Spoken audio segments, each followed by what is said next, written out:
Regards the progress report regarding gender equality between men and women in the European Union in 2013. Mr. Tarabella, the floor is yours.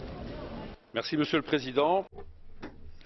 President, Commissioner, colleagues, I am hugely proud to present to you this report on equality between men and women, or rather on reducing inequality.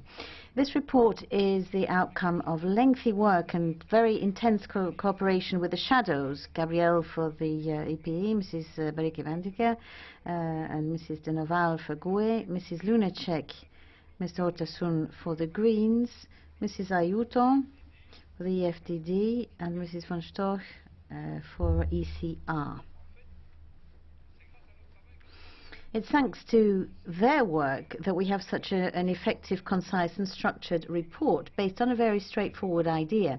The day after the International Day for the Rights of Women, we're still far from having achieved equality. The rate we're moving in Europe would have to wait 2038 to ensure that we had 75% of women in work and 2084 to have equal pay.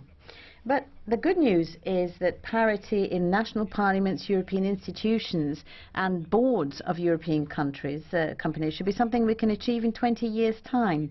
It's high time before we went past all the fine words to take specific measures, and this report points out what we can do to achieve genuine equality much faster. We urge the European institutions and member states to mainstream the gender dimension into their policies, particularly for the European semester, the budget and the distribution of funding. I think that's a crucial condition if we're to achieve the EU 2020 objectives, from which we're very far removed as yet. A second point I would like to stress is that the member states and the European institutions have to introduce more effective inclusion strategies in order to reduce the risk of poverty and address the differences in pension rates, and poverty, which is something which affects women, particularly single mothers, more than anyone else. We need to attack poverty through promoting participation of women on the labour market, and if we had genuine balanced participation on the labour market between the two genders, it would bring about an increase of 12.4% per inhabitant of GDP by 2013, an important point in these times of crisis. But work is not only the point. We have to encourage reconciling professional life, working life and private life for men and women. That has to be a priority, particularly by investing in nurseries and also updating the maternity leave directive and creating paternal leave. Genuine equality between men and women is based on respect and non-violence particularly at home. And that's why I urge member states to ratify the Istanbul Convention as quickly as possible, because only 8 member states have done so far. What are the rest waiting for? We also need to establish a European year exclusively combating violence against women. Many of the shadow rapporteurs have also been involved in establishing a written declaration on this point, and I would invite all my colleagues here to sign up to that. We also have to combat gender stereotypes, because that is something which runs throughout all of our society. Having more laws has no point if they're not supported by public opinion which is aware of gender issues. Finally, this report also recalls the right of women to be in charge of their own bodies. I know that many of you have received messages from certain lobbies which run counter to our values and women's rights. But that's not the only thing this report is focused on. We're talking about reducing inequalities. I would call on all of my colleagues to vote in favour and send out a very clear signal to the European institutions, to our national governments as well, and also to our citizens. Last year it was rejected, and it would be a bad sign from the Parliament. I would like to start by thanking my assistant and the representative of the Social Democrats group as well, who've worked together on this and made sure that we've done such good work. Thank you. Merci. Thank you, Mr. Tarabella. And now for the Commission, I give the floor to Madam Jourová. Ladies and gentlemen, members of the European Parliament, I am grateful to the European Parliament for the organisation of the plenary debate on progress towards equality between women and men. And I would also like to thank Mr. Tarabella and other members of the Parliament for the report, which clearly identifies remaining challenges and future priorities. Before outlining my priorities for the next years, I would like to mention the achievements so far. Equality between women and men has progressed over the last years in the EU. Women have entered the labour market in large numbers and contributed to the EU's economic growth and competitiveness. Changes have not happened automatically, but are a result of strategic policy initiatives at European, national and local level. In line with its obligations under the treaties, the EU promotes gender equality in all its activities, from education to work, from research to external policy. It has combined legislation, policy measures and funding. I dare to say that the EU is now a good address for women. Despite progress, however, gender equality still remains very much an unfinished business. It is necessary to recall the scale of gender inequalities and the unacceptably high levels of violence against women in Europe. Gender inequalities affect our society. They can have a damaging effect on employment and growth rates, on well-being and on social cohesion. Therefore, I share Mr. Tarabella's concerns, and gender equality will be a priority of my mandate. In particular, I agree that we will have to pursue our efforts to facilitate work-life balance, to close the gaps in pay, employment, pensions and decision-making. These are still very valid objectives. The proposed directive on improving gender balance on the boards of listed companies remains a priority for me and the Commission. I am delighted that the European Parliament, as well as more and more Member States, support this initiative. I am confident that we will see this directive adopted this year. I also welcome the recent German Bundestag decision adopting the law on gender balance, and I hope this will lead also to the more welcoming approach towards the EU Commission proposal from the side of Germany. We might also need to take a fresh look at the way we promote gender equality. The report mentions issues such as increasing poverty of men and women, the very difficult situation of single mothers, or the gender stereotypes. The Commission is ready to help Member States to advance in these fields. I also very much appreciate Mr. Tarabella's vision on work-life balance policies. These policies are not only a women's issue. They should help both men and women to reconcile family and work throughout their lifetime. I am strongly encouraged by the news that there is a movement on the proposal to improve the Maternity Leave Directive. I am aware of significant efforts in this House to build consensus around a fresh approach. This seems to me to be a very good and reasonable basis for discussions with the Council. I will be happy to facilitate fast progress on this file in cooperation with the Latvian Presidency, the Parliament and the Commission. The European Parliament has repeatedly asked the Commission to step up its efforts to combat gender-based violence. I am convinced the Council of Europe Convention on Preventing and Combating Violence Against Women and Domestic Violence provides a good legal framework for all of us. I also agree with the rapporteur that the EU needs to grant sufficient resources for awareness-raising activities. A European Year on Violence Against Women could be one way of achieving this. To be of clear added value, such a year would require appropriate funding, consultation and relevant stakeholders and clear preparation. I am not ruling out this possibility, but I think it is too optimistic to launch such a year in less than 10 months. Gender equality is a long-lasting commitment for the EU.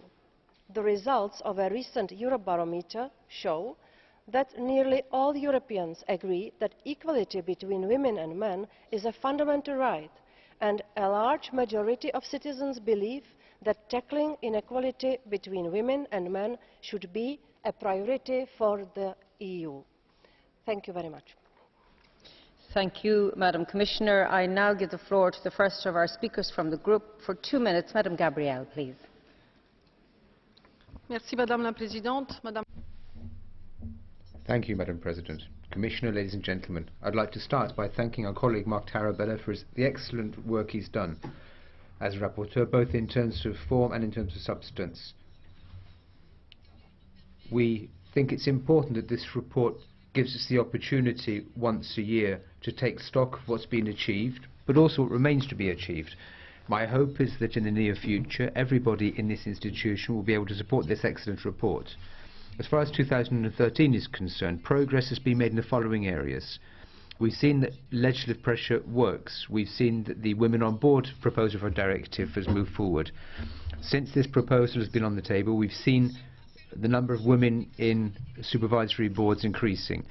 The Commission has also come back to the 2006 directive regarding equal treatment at the workplace and has come forward with recommendations. Finally, the Agency for Fundamental Rights has come forward with a European study on violence against women, which means we now have a basis for future work. So all of these are important developments, but many challenges remain to be addressed. This report comes forward with a series of new ideas. First of all, the idea of the participation of women in the science, information and communication sectors. We should focus on the use of the digital agenda as a further lever to promote gender equality. Secondly, promoting entrepreneurship amongst women so as to ensure that they can achieve their full economic potential, while underlining the important role they have to play when it comes to renewing the labour market and existing structures. We have to, at the same time, ensure that women can reconcile family and employment needs. Over and beyond the European year, the idea of European funding as a lever to improve participation of women in political and economic decision-making processes. Finally, the never-ending fight against gender stereotyping, and in particular the role of education and the media. I hope that these proposals will receive a favourable reception from the other institutions and the Member States. I would add that if we are to secure genuine progress when it comes to gender equality, it's essential that we ensure that all work be conducted at the right level. We have to respect the prerogatives of Member States, which is why I've tabled an amendment on that, but I count on all the groups in speaking out in favour of this important report on equality between men and women. Gabriel, we have a blue card request. Will you take a blue card? Madam Gabriel? Yes. Mr.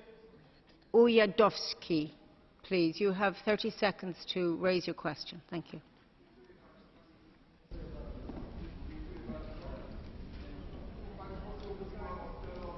Microphone, please.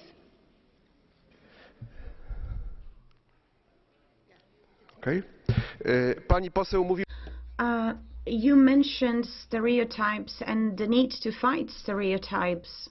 My question would be, what stereotypes do you actually mean? Do you mean the rights of the family, whether a family would be a stereotype for you?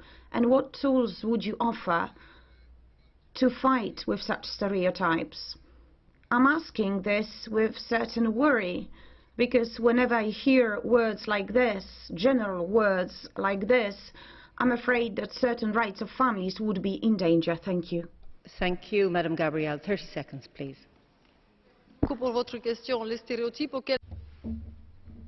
Thank you for your question regarding stereotypes. The stereotypes I'm referring to are those which prevent women from achieving their full potential. Stereotypes which mean that within our society certain roles are ascribed to men and others to women. The kind of stereotypes which stem back to school, when girls are taught that they are suitable for certain jobs and boys for others. That's the kind of stereotype I'm referring to. It goes without saying that we have to start tackling those stereotypes if we are to guarantee equality for men and women. Thank you, Madam Gabriel. Colleagues, I'm taking one blue card per speaker. I know some others had indicated, so I will move to our next speaker on the list for 1 minute. Could I give the floor to Madam Head, please? Thank you. Thank you very much indeed, Madam President. And first of all, I'd like to thank Marc TARABELLA for the fantastic work that he has done over the last few days. In conjunction with International Women's Day, I've heard a lot of people say that we've made great progress when it comes to equality. But this has actually made me feel very cross, because even if women have voting rights now, we can drive cars now, and we can drive, well, that doesn't mean we've actually fully achieved our rights. Yes, we can work, but really only part-time, because the rate of employment of women has only gone up by 4% in the last 13 years. We earn 16% less than men, and very few women have powerful decision-making posts and jobs. Here in this House, only 33% women hold seats. There are only 9 new female commissioners of 28, and just 5% of women are actually management board directors in the European Union. 1 in 2 women has been the victim of rape or abuse. Women can't either make decisions about their own bodies. You know, what if men were the ones who gave birth to children? If that were the case, I'm sure for a long time now they would have been able to decide about their own bodies. You say I'm pessimistic. Well, yes, but actually the issues in the Tarabella report have been raised every single year since I became an MEP in 2004, and nothing has really changed in this House. I really hope this Tarabella report is going to go through well tomorrow, because if it didn't, that would be a terrible crying shame. Thank you very much. Colleagues, we would ask you to stick to the speaking time. If I'm lenient, I will have a problem later. I know it's an important debate. We also, Madam Head, have a blue card question for you. Are you happy to take a blue card? Madam Head? Blue card question, yes? Okay, Mr. Lucke.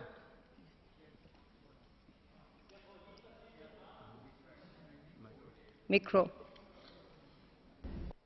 Frau Hedh, was wir hier haben, ist ein Bericht über die We have a report here on the question of equality between men and women, but you're mentioning other issues, for example, women controlling their own bodies and linking that with abortion. Don't you think it's inappropriate in this report, which deals with equality between the genders, to raise other issues, as, for example, the controversial right of a woman to abort? And do you also believe that this runs counter to fundamental human rights, that we can kill an unborn child where there is a right to life? You have 30 seconds to answer the question, please. Well, this is actually about women being able to make decisions about their own bodies, being able to make their own private decisions about what they want to do with their own lives. I didn't say anything about abortion specifically, but this is about the right to decide to use preventive measures and so on, and also the right to work. These are extremely important issues to take up in this report. Thank you. Our next speaker for 2 minutes is Mrs. von Storch. Ja, sehr geehrte Kollegen, Ladies and gentlemen, unfortunately, I'm unable to share the desire to praise this report. Let me quote: the European Parliament calls for measures to be adopted ensuring that social media do not use sexist language. Can we expect an EU language police to be set up now? So, it's one thing to ban insults. Are we going to ban compliments as well? Will men no longer be able to say "I love your dress" to women? Or what about men who offer to carry a woman's suitcase? Is that sexist stereotyping which should be banned? Secondly, the report also calls on the European Parliament to call on men and women to ensure that they share their family and professional responsibilities more fairly. We in the European Parliament are being paid, in effect, to tell grown-up men and women in Europe how they should share domestic chores, how they should share the washing up and cut the lawn. So, over 700 members, not to mention dozens of interpreters, are being paid to translate rubbish such as this. No parliament in the world has any business telling my husband whether or not he should be hanging out the washing. Moreover, it's also clear that because of traditional division of roles, the potential of women is being limited, which means that she's not able to achieve her fuller potential. The traditional sexual role of women has been seen as that of the mother and head of a family. The fact that women will no longer be able to play their role as a mother, or the suggestion that might be demeaning human rights, is something which I find ridiculous, and we can't support that. I'm delighted, however, that we'll be having a roll call vote, which will give us the opportunity to see who exactly supports this rubbish. So up until now, we've had lots of examples of such rubbish. The latest version is Mr. Tarabella. Madam, will you accept a blue card from Mr. JAKOVČIČ? And could I say to colleagues, before you speak, those who are putting their signs up against a certain issue, you're blocking the numbers, many of you, and we can't see the number. So could I ask you to just be mindful of that? First of all, can I check that Madam von Storch will take a blue card question? Yeah, bitte. 30 minutes, thank you. 30 seconds.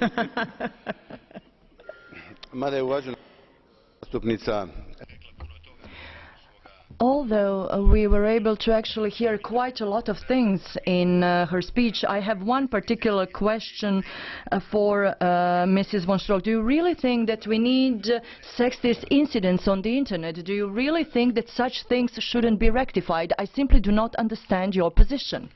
Madam von Storch. Ich glaube, dass wir keinesfalls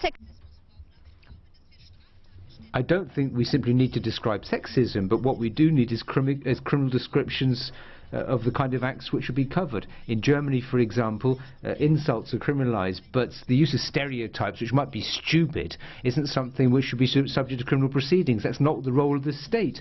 Once again, pursuing people for making stupid, ridiculous statements. Thank you, colleagues. I have indicated, Madam in 't Veld, that I'm taking one blue card per speaker because of time issues. I hope you understand.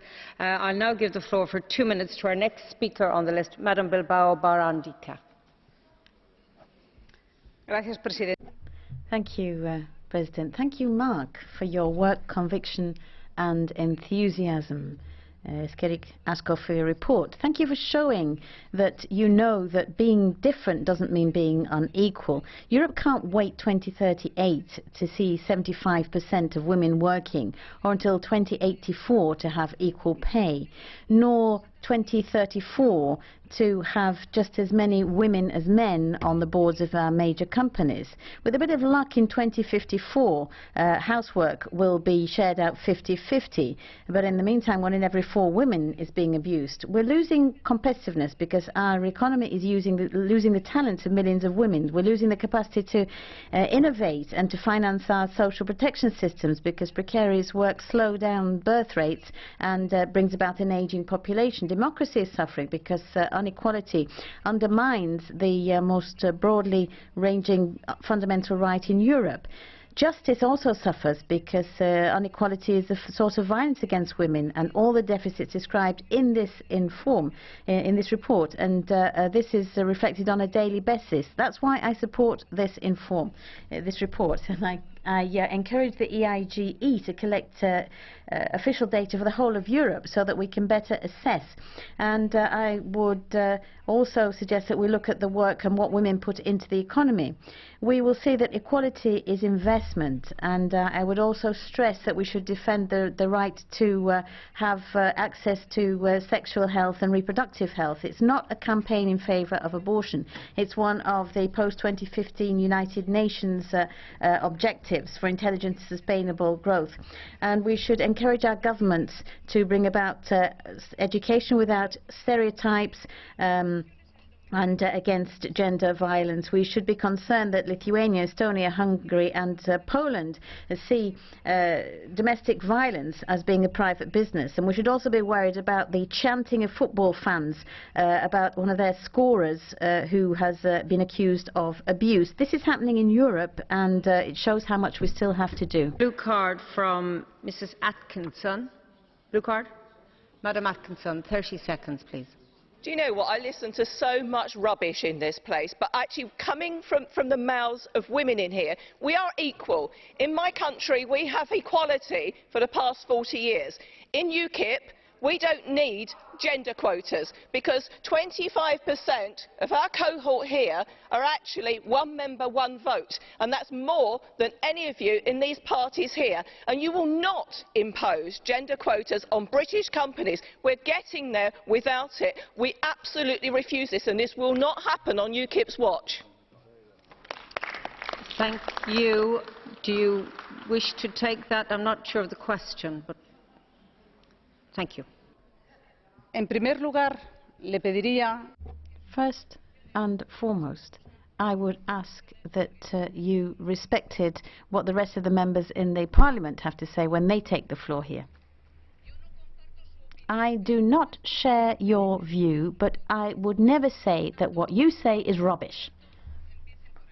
So that's where we should start from. Secondly, I was the first president of a regional parliament, the Basque Parliament, and it was a great honor for me to preside a parliament with 53% of women. And I can tell you that the Basque country right now is better than before it had that representation. So I think you should learn to identify inequality. I would ask that we try and restrict ourselves to the speaking time. Our next speaker on the list for 1.5 minutes is Madam VALLINA. Gracias. Thank you very much. First of all, I would like to thank the rapporteur, Mr. Tarabella, because this report, as it was adopted in the Women's Committee, even though everything can be improved in the world, I guess it's still very critical of the situation of equality in the European Union. But I'd just like to say that today, with the amendments that have been tabled, there are a number of risks here, we believe, and one of them is that we're watering down the responsibility of the European Commission and the fact that it has failed when it comes to equality strategies for 2010 to 2015. And then the EPP wants to do away with the condemnation of not having proper conciliation policies. And there's also a strategy in the EPP to try to do away with all the paragraphs that are asking for the European Union to act, particularly when it comes to becoming a signatory of the Istanbul Convention on discrimination, and then also act on doing away with gender stereotypes and including these issues in agreements with third countries. We'd also like to mention Article 168 of the TFEU and a resolution of the European Parliament of the 10th of December 2013 talking about public health and the fact that this is competence of the national member states. And when it comes to abortion, we have to realize that in certain member states these policies are running counter to human rights.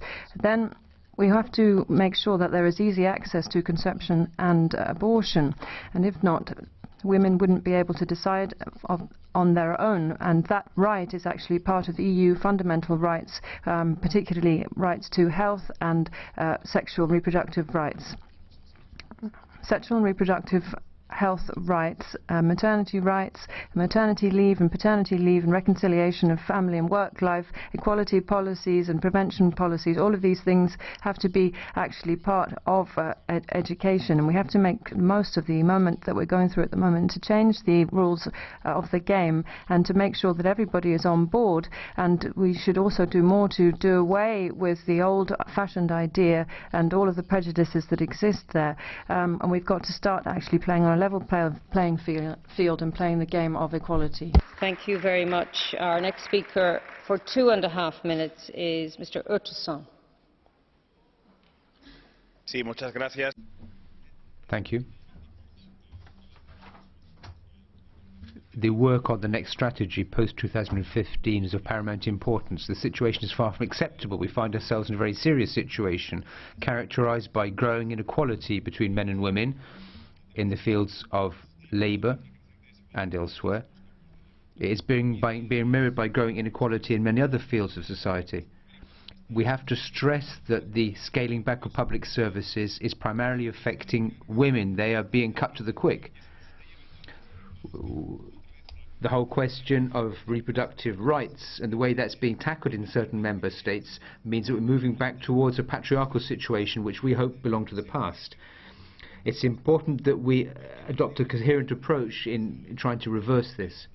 I would like to echo those words of praise regarding Mr. Tarabella's report. We've enjoyed excellent cooperation with him, and I think thanks to him we've been able to establish a very good position part of the European Parliament regarding inclusion of gender equality in the 2020 agenda, stressing the need to promote greater equality between men and women in the employment sector, in decision making, when it comes to collective bargaining, and also in the fight for gender equality. For my group and for me personally, we feel it's very important that reproductive and gender rights have been included in the report. Women have to have the final say when it comes to their reproductive rights and health. We have to ensure that measures be taken to guarantee access to women for services which will provide them with full and effective advice on what's available to them. I'm a man, 35 years old, which means that I'm not aware of much of what's happened in the past. But I believe that the right of women to decide what happens to their own body is a fundamental right, and I think it would be a terrible signal if the European Parliament were to fail to recognise that. As a result, I'd like to extend my specific support to paragraphs 44 to 45 of the report, which are very important. I can't fail to take this opportunity to stress that the report sends out a clear request to the Commission, asking it to help unblock the logjam in the Council. The directive regarding permission for maternal and paternal leave is not a luxury at times of crisis. I think we have to make it very clear,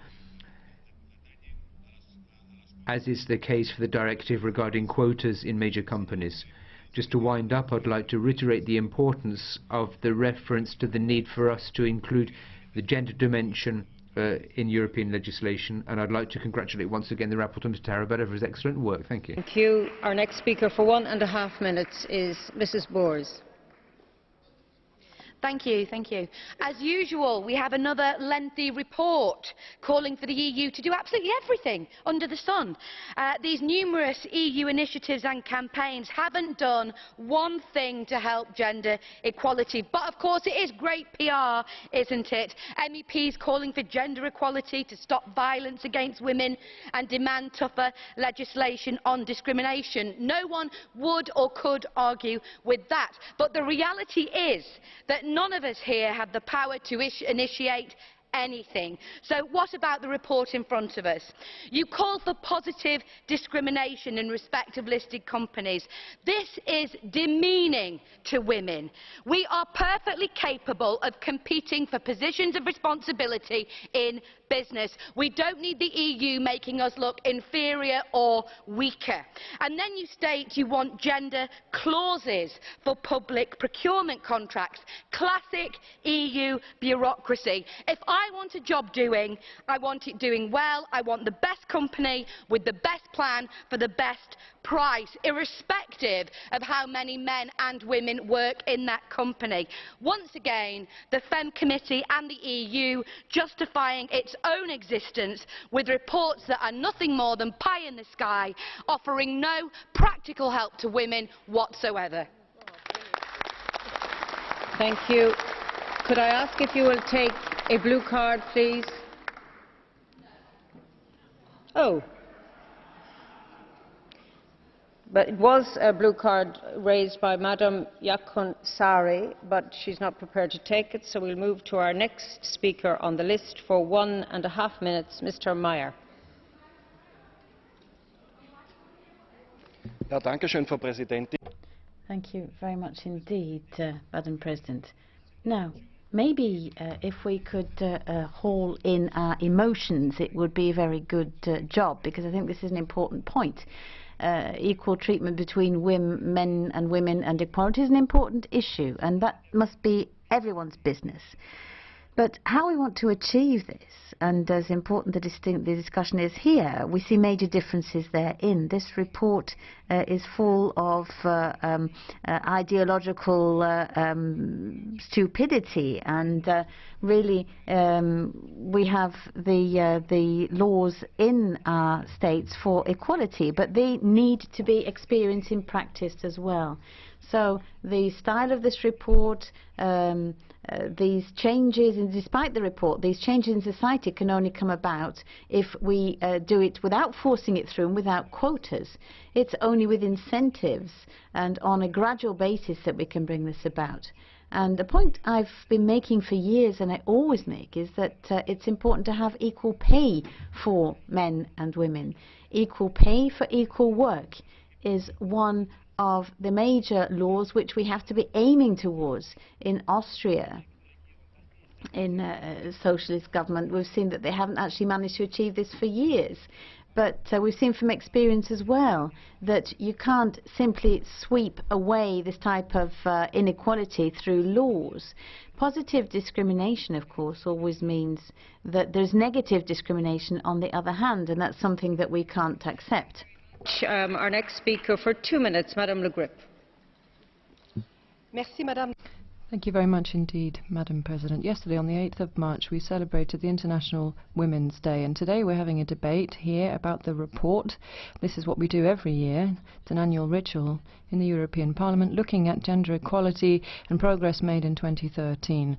And it's clear that a lot remains to be done. We're far from achieving full participation across the board for women in our society, and this kind of emancipation has to come through education, training, access to jobs, and the creation of policies promoting this kind of thing. Now, reducing pay gaps and wage gaps has got to come through across the board, and we've got to do away with stereotypes, gender stereotypes. We've got to strengthen our fight against violence, all kinds of violence committed against women, and we've got to break through the glass ceiling as well. These have to be our priorities. Women are expecting European members of Parliament to be committed to this, and we are to decree 2016 as the year for fighting all kinds of violence against women. I think if we were to do that, that would be a clear step in that direction. I'd like to thank Mr. Tarabella for his report and for the spirit with which he has undertaken this work, because too often this annual report from this House is really just an opportunity to have unhelpful, sterile and harmful discussions regarding gender equality. Last year, for example, a majority of MEPs voted against the report by Ms. Zuber, but I'm very happy that the work has been done the way it has this year, and I'd also like to thank the shadow rapporteur for the EPP, Mrs. Gabriel, for her work, because she defended the EPP's decision really with in a very resolute and decisive way, and really contributed to the work well. As the EPP coordinator in the Women's Committee, I will be voting in favour of the Tarabella report, and I'd like to invite all of my colleagues to do the same, because I think that the members of the French delegation within the EPP group are very committed to showing that they are in favour of gender equality again, and this is going to be the EPP group position. We're in favour of equality, but we have to respect the prerogatives and the competence of the member states in certain areas. Thank you. I apologise but you did run over your time, and there is a blue card question, so you will have an opportunity if you wish to accept the question. Okay, Mr. UJHELYI, I hope I have your pronunciation correct. Thank you. Köszönöm szépen, elnök asszony. Örültem annak, amit a néppárti képviselő asszony elmondott az előző pillanatokban. Thank you very much indeed. I was delighted to hear what Mrs. Le Grip had to say. I am a socialist member who is very much in favour of women's equality. It's something I fight for. But last week in Hungary, let me explain what happened. Fidesz and the right extremists together spoke out against ratification of the Istanbul Convention. They voted against that, and the Istanbul Convention is against violence. Madame Le Grip, if you wish to respond, you have 30 seconds. Thank you. Merci, Madame. Thank you very much indeed, Madam President. I'm not sure I heard an actual question there. It was more really of a comment to me, and I would just, in a personal capacity and as coordinator for the EPP group in the FEM committee, I would just like to say that I'm in favour of the Istanbul Convention, of course, but I don't want this debate to be instrumentalised in any way, or I don't want it to be as part of a naming and shaming process, because all too often we see that happening, and it damages, I think, our ability to rally together and send out a clear federal signal, which would be a strong contribution of this House to gender equality. Thank you. Our next speaker for 1 minute is Madam IOTOVA. Thank you, Madam President. I would like to congratulate all colleagues that have worked on this report, and I would like to tell Mr. Tarabella, Mark, that was a very good job you did, because this was not only a snapshot of the problem. You're always looking for solutions, and you found it. I would like to add something else. We're not talking about third world countries, we're talking about member states, we're talking about the grey economy. In countries like Bulgaria, it is about 32% of the economy, and in tourism it is above 60%. A large part of those that are to work in this grey economy are women. They don't have contracts, they don't have maternity leave, they don't have any type of social security or help. We need legislation that would criminalize employers that use social dumping and that use women in this way. Furthermore, Madam President, we would sound false today if we do not deblock the maternity directive, and it's not part of the agenda. Thank you, Madam. Our next speaker for 1.5 minutes is Madam WIŚNIEWSKA. Thank you very much, Madam President. Ladies and gentlemen, this report consists of many issues that I cannot approve, and because they are against the values that are professed by millions of Europeans. For example, promoting abortion. Abortion is evil, and it cannot be treated as the basic right of every woman. What we should do is to empower women by, for example, helping with maternity provisions and such a policy that would favor family and its protection. Secondly, I appeal to the EU member states not to ratify this ideologically misplaced convention from Istanbul, because it does not solve all the problems related to violence, and moreover it introduces the social, cultural, vague notion of gender. It also obliges the EU countries to fight stereotypes, meaning women's role as a mother and men's role as fathers. And tradition, family and religion are to be the causes of violence. This is not true. This is drug taking, this is sexualization of women and alcoholism that are mainly responsible for violence. However, this has been totally glossed over in the convention. Also, under the guise of fighting violence, we are seeing introducing measures to destroy every valuable part of Christianity that has formed us and that has been in our favor. Please do not forget about it. Your time, just to remind you, was 1.5 minutes, but we do have, Madam, will you accept a blue card? Thank you, and Mr. Kumpula, you have the floor. Madam, I beg your pardon. Thank you, Madam Chair. Puhun suomea. Meillä on Thank you, Madam Chair. I'm going to speak Finnish. Well, we certainly have something in common when you wanted to fight against violence, and that's positive. I think that it is extremely important that women have the right to decide about their own body, and through that also a well-managed abortion and the Istanbul Convention must be part of the European values. But I want to depart from the common ground we have, and I would like to ask you how you see the role of men in taking care of children, because at the moment only 1 man out of 100 take part in taking care of children in the families.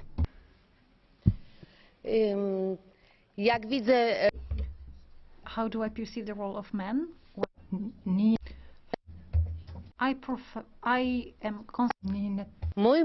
I believe in conservatism. My husband cleans the house.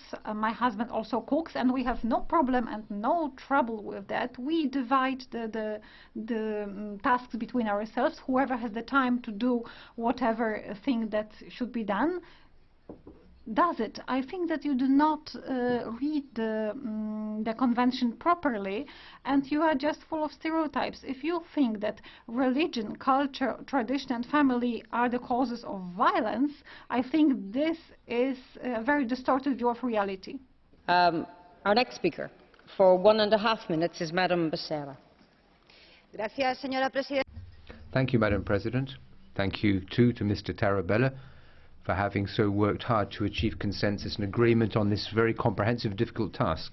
Making a diagnosis of the state of equality between men and women obviously involves charting out a political position for the European Parliament on a position affecting so many people. It's important that we try to ensure we choose the right words. In some areas, or some words used are still subject to ideological colouring, which can undermine the report. However, it's important to stress that this analysis is underpinned by 3 pillars. First of all, equality in the world of work. Any equality in this area is unjust and unacceptable. We can't accept that we have to wait 70 years to achieve the same pay for the same work. And nobody in either business or the public sector can accept that we have to do that half of the available talent. The idea of quotas is something which we think is an achievement in electoral lists, which ensures that our democratic institutions reflect society as a whole. What about the corporate structures which still run our economy, the companies? We have to ensure that women and girls have access to quality education. This is very important to secure sustainable development and equal opportunities for men and women. I would also like to stress the importance of education for secular education in terms of reproductive rights, so as to ensure that women have control of their own body. We have to ensure that we have access to legal and health advice for them. Finally, it's important in the world of the family and social affairs. We have to move towards ratification of the Istanbul Convention, both the European Union and all member states. And I'd also like to call on the Council to ensure that the maternity directive be reintroduced into the pipeline. We have to try to respond to the needs of women in terms of our legislation. Onorevole, per lei.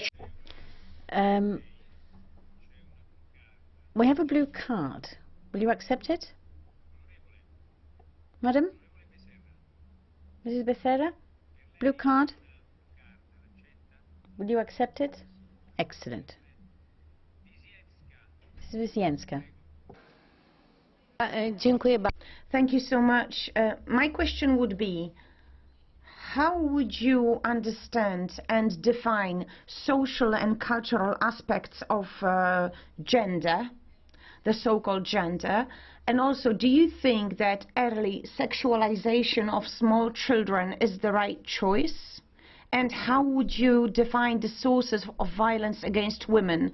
Do you agree that according to the convention the source of violence would be the family, culture and tradition? Perdone, pero va a ser difícil que... I'm sorry, but it would be very difficult for me to respond to that in just 30 seconds. The Istanbul Convention, however, is an essential tool, since it's the first binding instrument to enable us to prevent, protect and persecute or pursue those responsible for domestic violence. There's another question which is also of paramount importance when it comes to social equality, which is our efforts to step up visibility of women in the media so as to enable us to move towards breaking down stereotyping, which starts in school curricula and goes right through to TV programs, all of which of course is linked to media. Thank you very much indeed. Well, you show that you can respond in 30 seconds. Mrs. Björk for 1 minute. This is the biggest vote on gender equality, a very important report on the rights of women, their economic contribution, that talks about reducing pay gaps, more child care and the importance of women being able to live free of violence. A lot of this was done by my colleague Ines Zuber last year, but the right actually quashed her initiative last year, so I'm hoping that this won't happen to Mr. Tarabella's report. The report also calls for the fact that women should be able to decide on their own bodies with sexual and reproductive health rights. A few amendments have been tabled, and we have to be honest. they're actually referring to subsidiarity, but what they're trying to do is actually weaken, water down the words in the report about when it comes to sexual and reproductive health rights and the right to abortion. Dear colleagues, people are watching us. They will be watching us when we vote tomorrow, and that is a right. Gender equality at the EU level, even though people say there has been progress, actually hasn't gone that well. Statistics are very telling. We've got to vote in favour of more equality, vote in favour of the Tarabella report without watering it down tomorrow and letting women decide on their own bodies. Thank you. Grazie, onorevole. Thank you. Mr. Reintke for 2 minutes. Sorry, Mrs. Reintke for 2 minutes. Mr. President, dear colleagues, yesterday we celebrated the International Women's Day, and with it many years of the struggle for gender equality and against patriarchal oppression. Women died, they were tortured, they faced repression, they were made invisible or simply laughed about when fighting for equal rights. One thing all of these women that were fighting for equal rights had in common: they had to overcome massive opposition in order to change society. But they did not stay silent. They did not accept the injustices that were imposed on them. They stood up and changed history. When we are fighting for gender equality in this parliament today, we are facing opposition too. A loud and aggressive opposition that tells us to shut up about women's rights. This reactionary opposition tells us not to continue the struggle for full democratic representation, for equal pay, against violence against women, and for the right of women to decide about their own bodies. We could shut up and stay silent. We could give in. But dear colleagues, I myself would not be standing in this parliament alongside with many of you if there hadn't been these brave women that had fought for our rights to stand here and to speak as equals. So how could we stay silent now? How could we not act according to our beliefs and speak up for many million women in our societies? If women 100 years ago had listened to the reactionary opposition, we would still not have the right to vote. If women over the last decades had listened to their opponents, violence against women would still be considered acceptable and part of our culture. But these women, these brave women, they did not give up. They fought for freedom, justice and dignity. Each member of this parliament should have these women, and also men, in the back of their heads when they vote on the Tarabella report tomorrow. And I will vote in favour. Thank you. Grazie. Madame Thank you. Mrs. D'ORNANO, you have the floor. Merci, Monsieur le Président. Thank you, President. Colleagues, this report from our colleague Tarabella is a compilation of proposals which are completely irrelevant. It's all based on a solid principle which lies in our Christian values, that of equality between men and women. But for this equal treatment and justice, that's something I've worked long for, and I will continue to fight on that front. However, colleagues, you've got it wrong. You are mixing up gender theory and the intellectual ideas about it, paternal leave, fiscal reform and abortion. You are describing a completely shaped view of the family, and it's women and children in particular who will suffer from the attacks against this basic unit in our European societies, which is the family, and which some people see as being retrograde or repressive for women, although in actual fact it's their very best protection.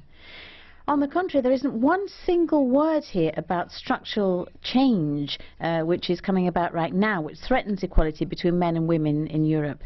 Nowadays, looking with cultural practices foreign to our civilization, which are supported by multiculturalism, that's the main point there. You want to talk about what's been achieved on equality and dignity of women. Well, defend these women who have been forced into marriage with men so that they can get their papers.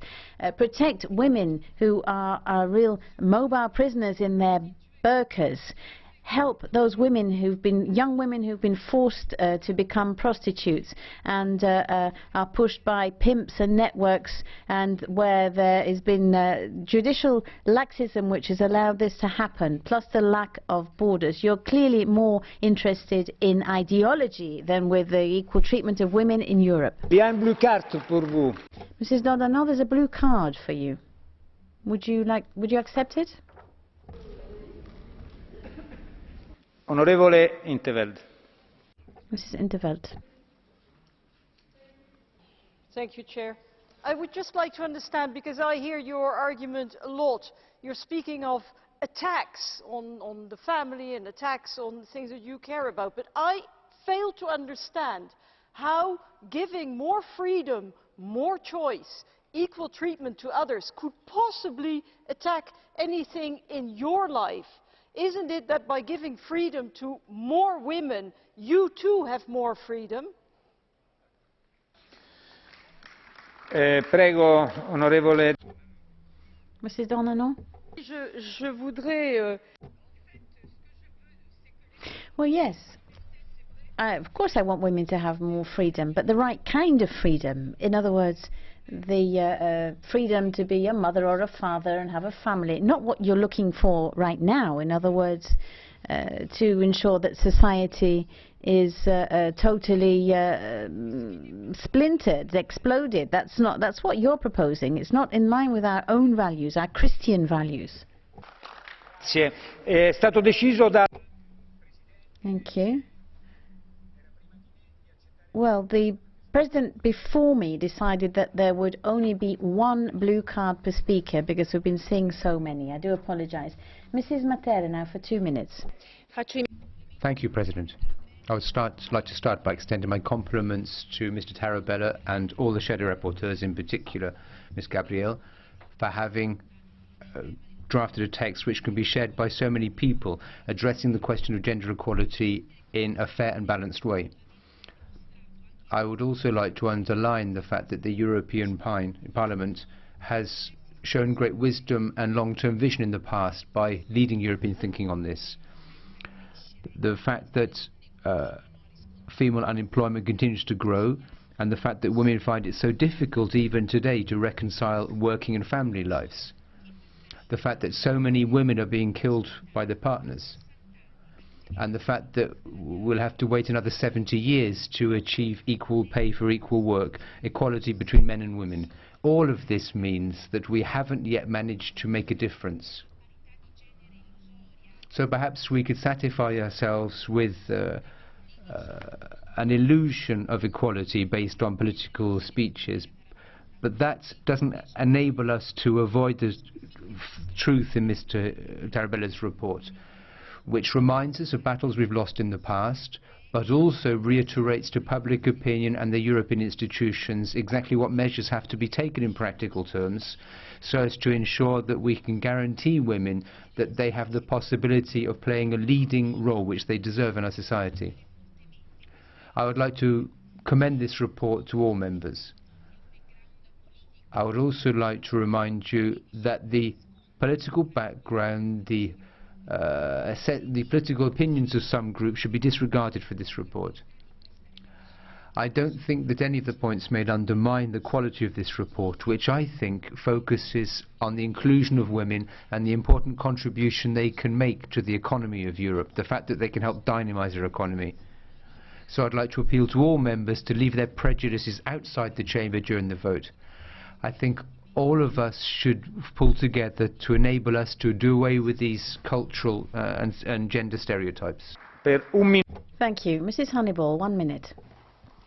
Thank you, President, and thank you, Marc Tarabella, for this excellent report. And I'd also like to welcome the statement from Madam Jourová that the Commission is going to give gender equality a priority. And also, while I'm on this subject, I think we must all of us, the decent majority in this chamber, condemn those who have called this report rubbish, because it quite clearly isn't rubbish, and those who've also called it irrelevant. This is a vital and necessary report, something that we do every year, and we really do need to make sure that we take stock every year about what is going on. And let's just take women's employment. We still, across the EU, have a gender pay gap of over 16%. Pensions, older women really suffer, and women's pensions are 39% lower than those of men. And there are many, many other economic examples. And this is not only bad for women, it's bad for Europe, it's bad for our economy, because we miss out on that talent. So for our sake, and for the sake of Europe, and for the sake of women, all the decent people in this House I know, the vast majority, will support Mr Tarabella's report. Onorevole Mrs. Žitňanská, for 1 minute. Ďakujem veľmi pekne, pán predsedajúci. Musím povedať, že pre mňa je téma skutočne. Thank you very much indeed, President. Well, this question of equality between women and men is a really crucial issue. Many women are still discriminated against simply because they are women. 1 in every 3 women in Europe nowadays still faces discrimination. And that is unacceptable to my mind, that after years of maternity leave, or if a woman has a child with a handicap, that she will receive a lower pension and will be threatened by poverty throughout her life. All women, mothers or not, in work or not, they deserve good living conditions, and that's something we all have to fight for. Onorevole. There is a blue card, madam. Would you accept it?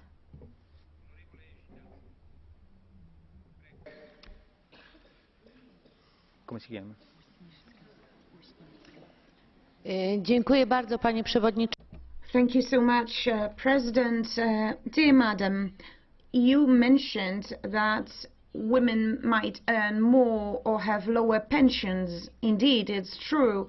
But among sources of discrimination, you mention, for instance, the periods where women are simply more focused on acting or fulfilling their role as mothers. So don't you think it's because we lack adequate pro-family policies in member states, and this is why women are discriminated against?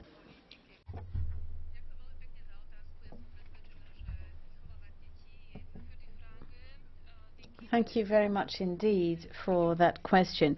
Well, clearly it's a very important and difficult job to bring up children, and I think that states should place more importance by that. And maternity leave, and funding for women should be more also for paternal leave, because right now what is made available doesn't allow for families to lead a dignified life. And I feel that member states really should place more importance to this. Well, if it's your blue card, the blue card is distributed to one person, but they should only use their blue card once, because that speaker has just spoken for the second time with a blue card. They're going to speak more than the speakers if we continue like this. And President, well, it was decided at the start of the debate that there would be 1 blue card per speaker, and I would call on the goodwill of all of you, because otherwise it would the debate would go on for a very long time. So let's be correct in the way we go about this. Mrs. Interveld. Congratulations to the rapporteur, Mr. Tarabella, and thanks to Commissioner Jourová for her statement and her personal engagement. Colleagues, what we are discussing today and voting tomorrow is a political resolution. It is not legislation.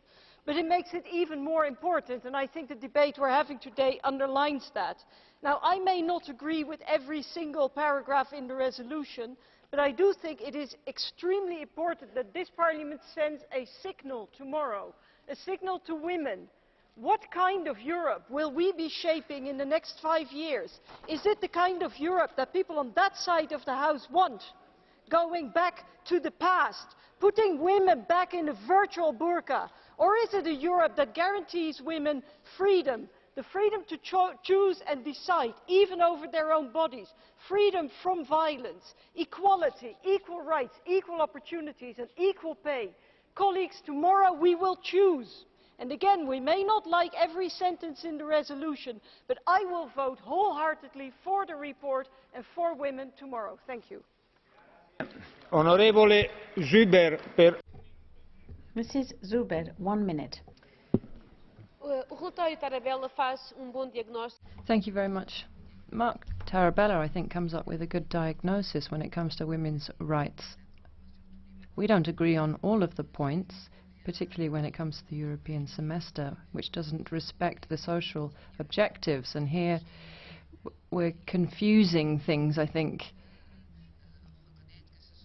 You've got to recognize that the European Commission political guidelines and the current policies being pursued are actually responsible for the destruction of certain rights that have led to lower wages, pushing women into exploitation and poverty, and also in some dramatic cases into prostitution.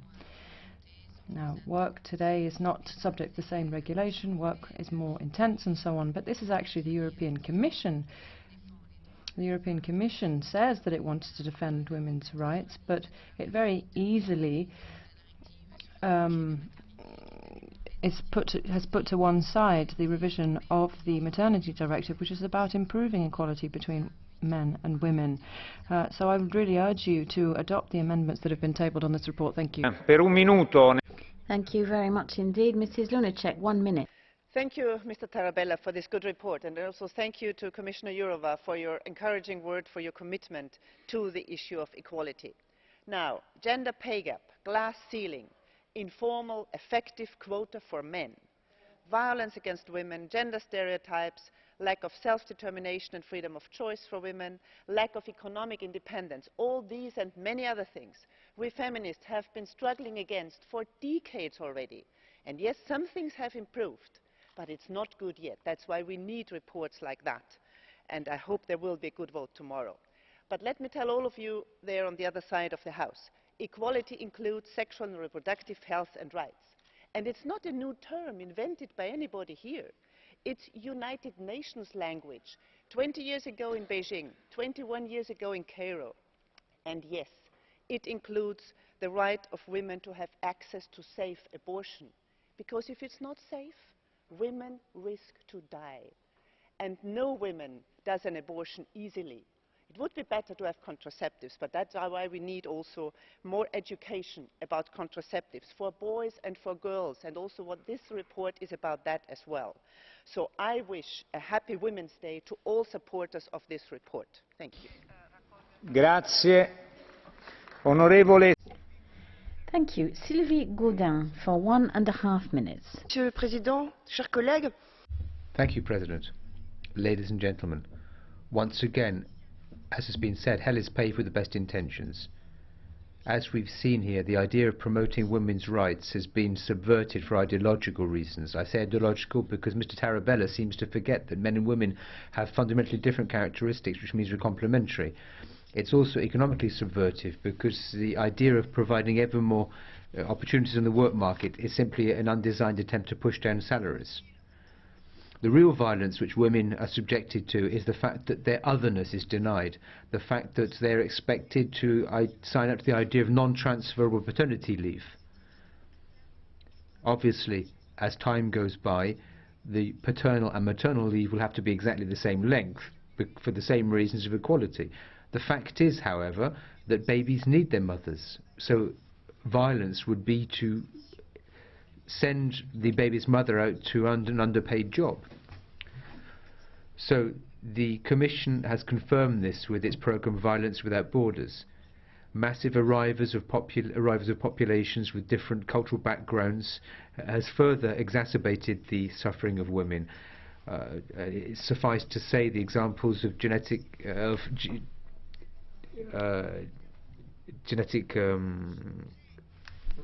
Revenu parental. Female genetic mutilation being committed in Europe. It might have been interesting for us to suggest new ways of enabling women to combine motherhood with professional life. Here, once again, the Commission's proposals are similar to those of Mr. Tarabella, making men and women exactly the same, doing away with differences. Your idea is to create generic individuals who are increasingly subject to a deregulated labour market. So making women like men is perhaps not the ideal thing we should be trying to achieve.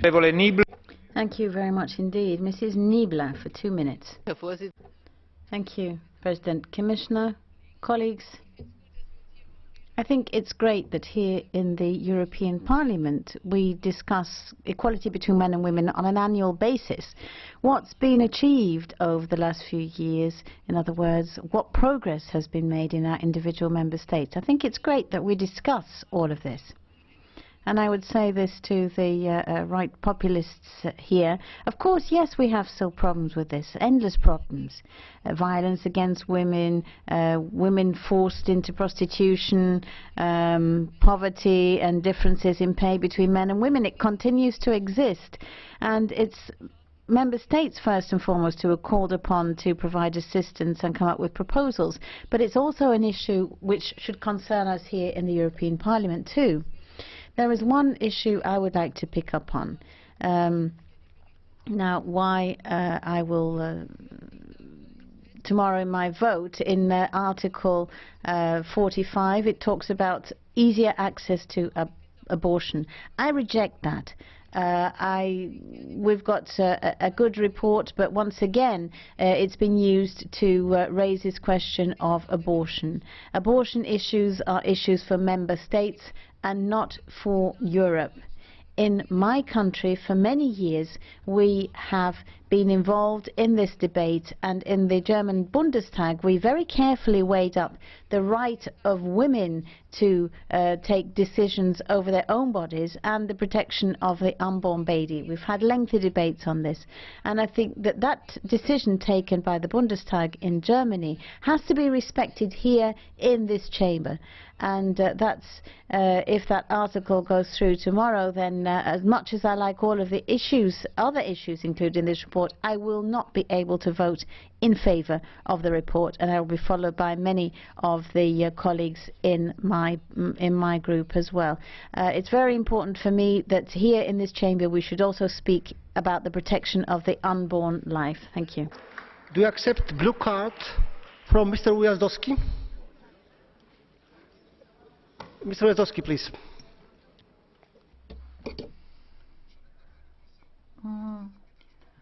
I have a question about resolution, specifically about education. As far as I know, in my country and in your country, education is the prerogative of the member state. This is part of the constitutional identity of Germany and of Poland. Are you not afraid that this resolution runs contrary to the subsidiarity principle, and it interferes too far into the prerogatives of the member state, both in Germany and in Poland?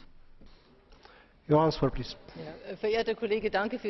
Thank you very much indeed, colleague, for that question. If Article 45 is not accepted tomorrow, I will vote in favour of the report, because it's important for our member states as well that we should provide some form of recommendation. I share your view that several of these issues are up to the member states, and that's what it says in the resolution. Obviously, education is one of those core competences which lies within the hands of the member states. But nonetheless, I believe that, well, obviously this report from my colleague Tarabella, it shows a clear ideology. We've had the Estrella report and other reports on this issue. I think it's otherwise a good report. I'd like to vote in favour tomorrow, but then I think that we have to respect decisions taken by member states in abortion, and if there's no majority on 45, then I would be able to vote in favour. Thank you. Evelyn Regner, eine Minute bitte. Mrs. Regner, 1 minute. Thank you. I'm delighted to hear you speaking German. I don't want to dwell on the fact that Mr. Tarabella has produced an excellent report. I think other colleagues from other groups have made that abundantly clear. I would, however, like to address those colleagues who struck such a critical note in talking about this report. I would say to them, don't hide behind these false arguments telling us about subsidiarity to hide your moral doubts. Just be honest with us. You don't want equal opportunities for men and women. You want to see women continue to be disadvantaged. You want to continue to be able to carry out control of women's bodies. You talk about protecting unborn life, but you're more than willing to allow thousands of women to endanger their health in unregulated abortions. Just be honest. I would commend this report to all members, and I hope that all of you will support it tomorrow. I would just like to remind you, all of you, are in the 21st century and equal opportunities should be an accepted part of life. Excuse me, do you accept blue card from Mr. Arnott? S'il vous plaît, député Arnott. Yes, you speak very much. No, you have to stop him. She refused the blue card.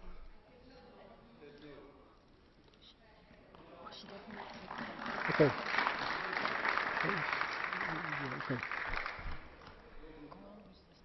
Okay.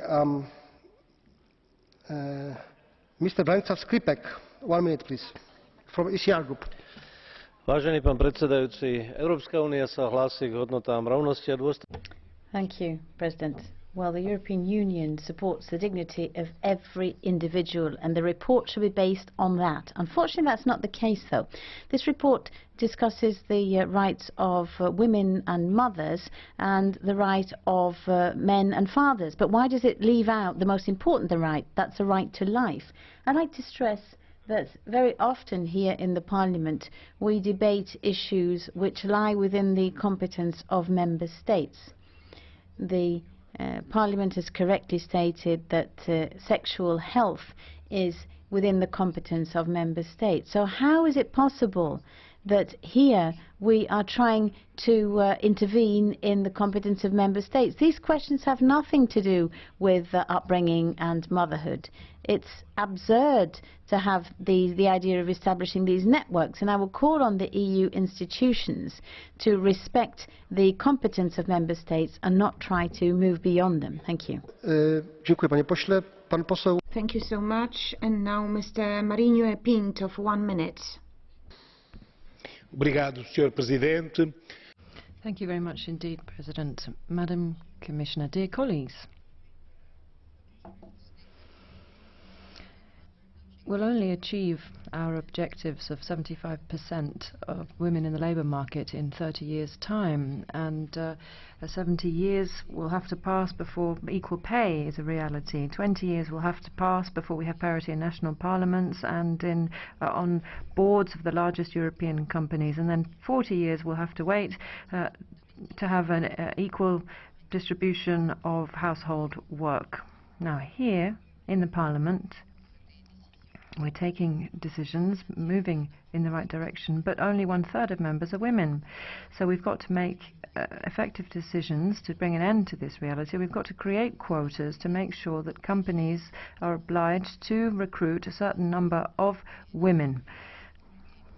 And we've got to fight against stereotypes which prevail in a lot of institutions, such as the Catholic Church, for example, where women are still not able to become priests, and that's the reason I'm actually calling for Pope Francis to take a public stance on this situation. The Catholic faith cannot be a masochistic and chauvinistic faith. Thank you.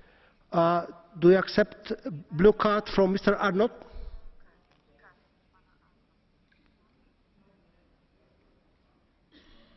You speak in favour of quotas. I am personally in favour of recruiting the best person for the job, whether they're male, whether they're female, whatever their ethnic origin. Those things do not matter to me. My concern here is this.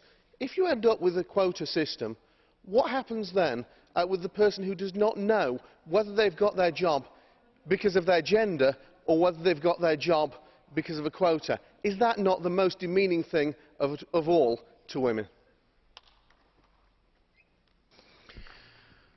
Caro colega, Sr. Deputado, respondo-lhe. Dear colleague, well, I'll answer with a question. Do you really think women are inferior to men? Do you think that that is something that explains where they end up in the hierarchy? Do you think men are better because they've got higher posts than women? Or do you think rather this can be explained by a long-standing culture which simply doesn't recognize a woman as a fully fledged human being? We've got to change this situation. We've got to fight against this. Obviously we've got to recruit the best candidates, but that's not the rule that applies today. Men are recruited first and foremost because and women don't have access to these posts because they're women, quite simply. Madam Kuneva from GUE, 1 minute. Thank you very much indeed, President. I would like to remain sitting. Now, we have been discussing here the question of equality between women and men. Women have become the queens of unemployment and partial employment, as comes clear from the report and the statistics it contains. There are very few women in full employment in Europe, 54%, whereas we're talking about 72% for men, where there are 76% of women in partial employment, compared with 24% among men. Unemployment amongst women is 31% in Greece and 23% for men. That's because the austerity measures really have cut back on support from the state for families and the elderly and children. So women are bearing the burden of stopping the gaps in the social state. Also, because of the question of social flexibility, women are being forced into lower paid jobs with less rights. Policies are being implemented which are forcing women back into the home. That's major backtracking, and I do hope once again that we won't simply remain with the unfortunate points made by this report and just leave it on paper. We have to change these policies which are being implemented. Thank you. Député Aymeric Choprat. Monsieur le Président, chers collègues, le rapport Tarabella. President, ladies and gentlemen, the Tarabella report is just another form of the utilitarianism which is so prevalent in this House. This report calls on women who work part-time to work full-time, regardless of the desires of those women who decide to stay at home to be with their family. Moreover, this violates the fundamental definition of female dignity. Moreover, he also extends explicit support to abortion, a form of mass destruction against European demographics. His vision of the woman is leagues away from the true role which women have played in the long history of Europe, a powerful role, one of the linchpins of our civilization. According to your miserable vision of women, these women who've been so essential in our history are now just deplorable victims. Women who, according to you, require quotas to achieve anything, since they can't do it with their own qualities and values. Mr. Tarabella, women haven't waited for your quotas to bring their weight to bear on history, to show their courage in the fight against totalitarianism. They've shown just as much courage as men. Sir, women don't need you to guarantee our future, since they guarantee our future in their stomach. You're French like me, sir. So, if you want to continue to bandy around your stereotypes, try to direct them against Mr. Valls, who is so keen on using them against his political adversaries. Monsieur Député, do you accept Thank you. From Madame Grappini? J'accepte tout. Okay. I accept anything. Thank you, Madame Grappini. Thank you very much indeed, President. You give the impression, colleague, that you haven't actually read this report. Which article talks about forcing women to work a full time? Thank you. Madame. Madam. Microphone has gone off. Yves. Pardon. Il est allumé. Can I suggest you read the report? Abortion is something which is praised in Article 45. So, behind these stated good intentions when it comes to equal opportunities for men and women, it quickly drifts off into the question of abortion, which, let's forget, shouldn't forget is a specific power of member states. Merci beaucoup. A teraz pan poseł Carlos. And now Mr. Coelho from the EPP, 2 minutes. Obrigado, Sr. Presidente, Sra. Comissária. Thank you very much indeed, President. Commissioner, dear colleagues, several speakers have already recalled that yesterday we celebrated International Women's Day. But women are not just celebrated on the 8th of March. We're all human beings. We all have the same rights and obligations. We're equal before the law. We should all be respected in full dignity every day, at all times, whatever the circumstances. And that is why we have the 8th of March. Yes, it's important to celebrate the work that's been done, but also we have a lot of inequalities to deal with in the labour market, when it comes to access to education and so on. It's also important to combat poverty. 80% of women, or people in poverty, are women. And then there are also problems affecting women, such as domestic violence, FGM. And then we have to recall the young women and children who are victims of human trafficking and pimping. And then there's also ideologies that affect women and make them subordinate to men. So we've got to improve gender equality. This should be a cause that we're all committed to. We all, with this report, want to evaluate what's been done or what hasn't been done by 2013 in the European Union. We have to be impartial here. There has been some progress, but despite that, 2013 hasn't really marked a lot of headway. There are an awful lot of things still to be done, and the European Parliament should be fully committed to making sure all the instruments adopted are properly used. Now, I know that a lot of things are contingent upon this, for example, what happens in the member states, and also the ability to change people's mentalities and attitudes, but we'll have to do our bit, put our shoulder to the wheel. We've got to be united around this idea, according to which men and women should have the same rights and the same opportunities. And I'd like to congratulate Mr. Tarabella for his report. Fundamental rights are one of the most visible flanks of the work that we do here. We have a very good document here, I think, that will guide us in our work. It's time to get to work now, though. Roll up our sleeves, and tomorrow we've got to properly, with a good majority, adopt the Tarabella report. Thank you. Rodrigo. And now Madame Rodriguez from the Socialists and Democrats. 1 minute. It's not working. Okay. Obrigado, Sr. Presidente. Agradeço. Thank you very much indeed. I'd like to thank Mr. Tarabella for his report.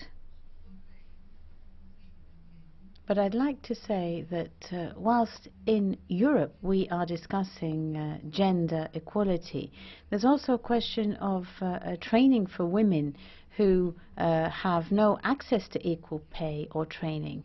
And we're discussing this, but the Commission is not an example of parity.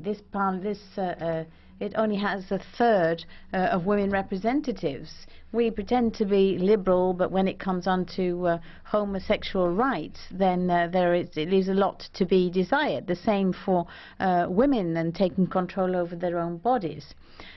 Well, the gender issue, we have to find other means to combat domestic violence. Also look at trafficking in women. This affects people simply because they're women. And then poverty. The tragedy is that in Europe there are certain contracts which have been signed with countries where... Madame Rike Carlson, 1 minute.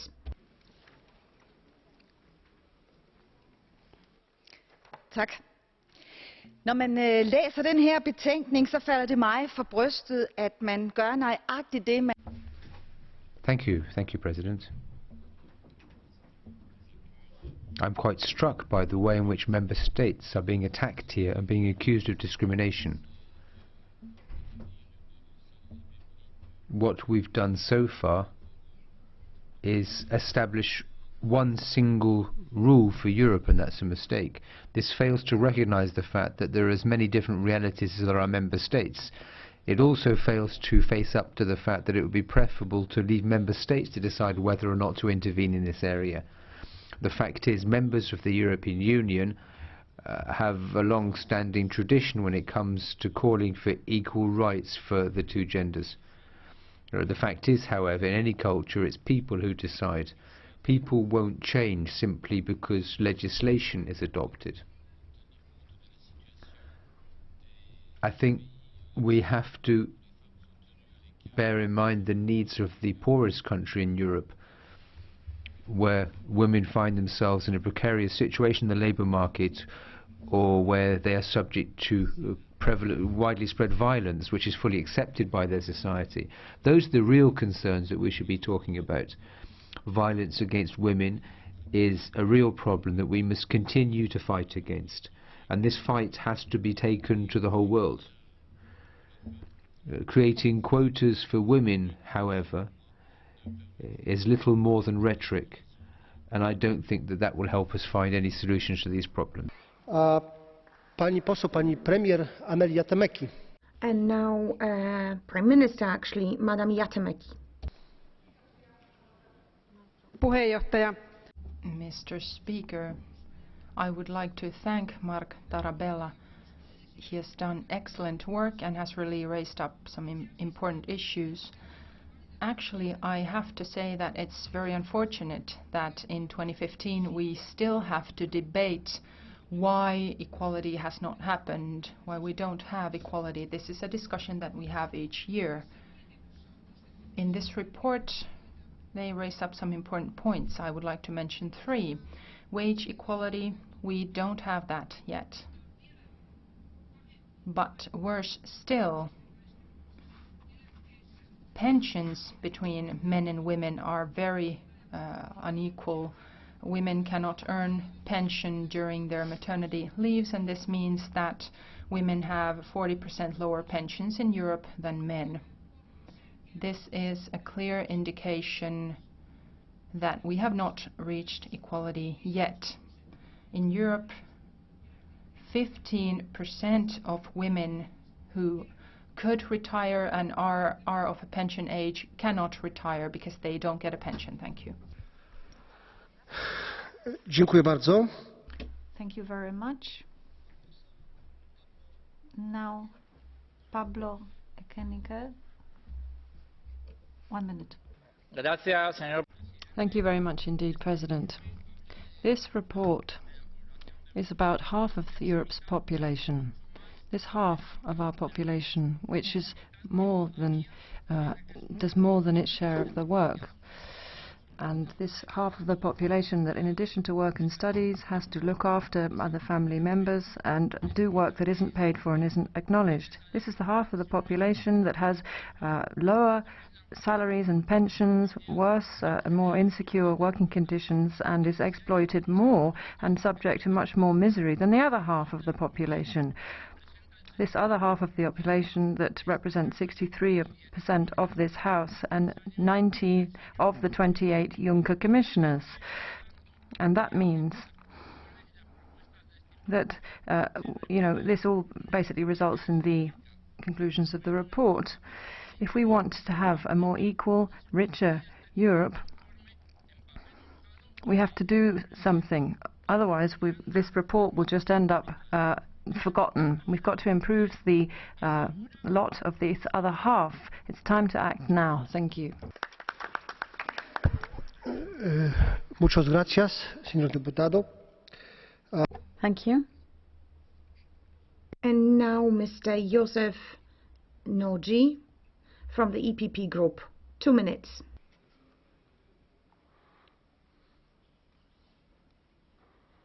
Hello. Köszönöm szépen. Először is a tegnapi nem... Thank you.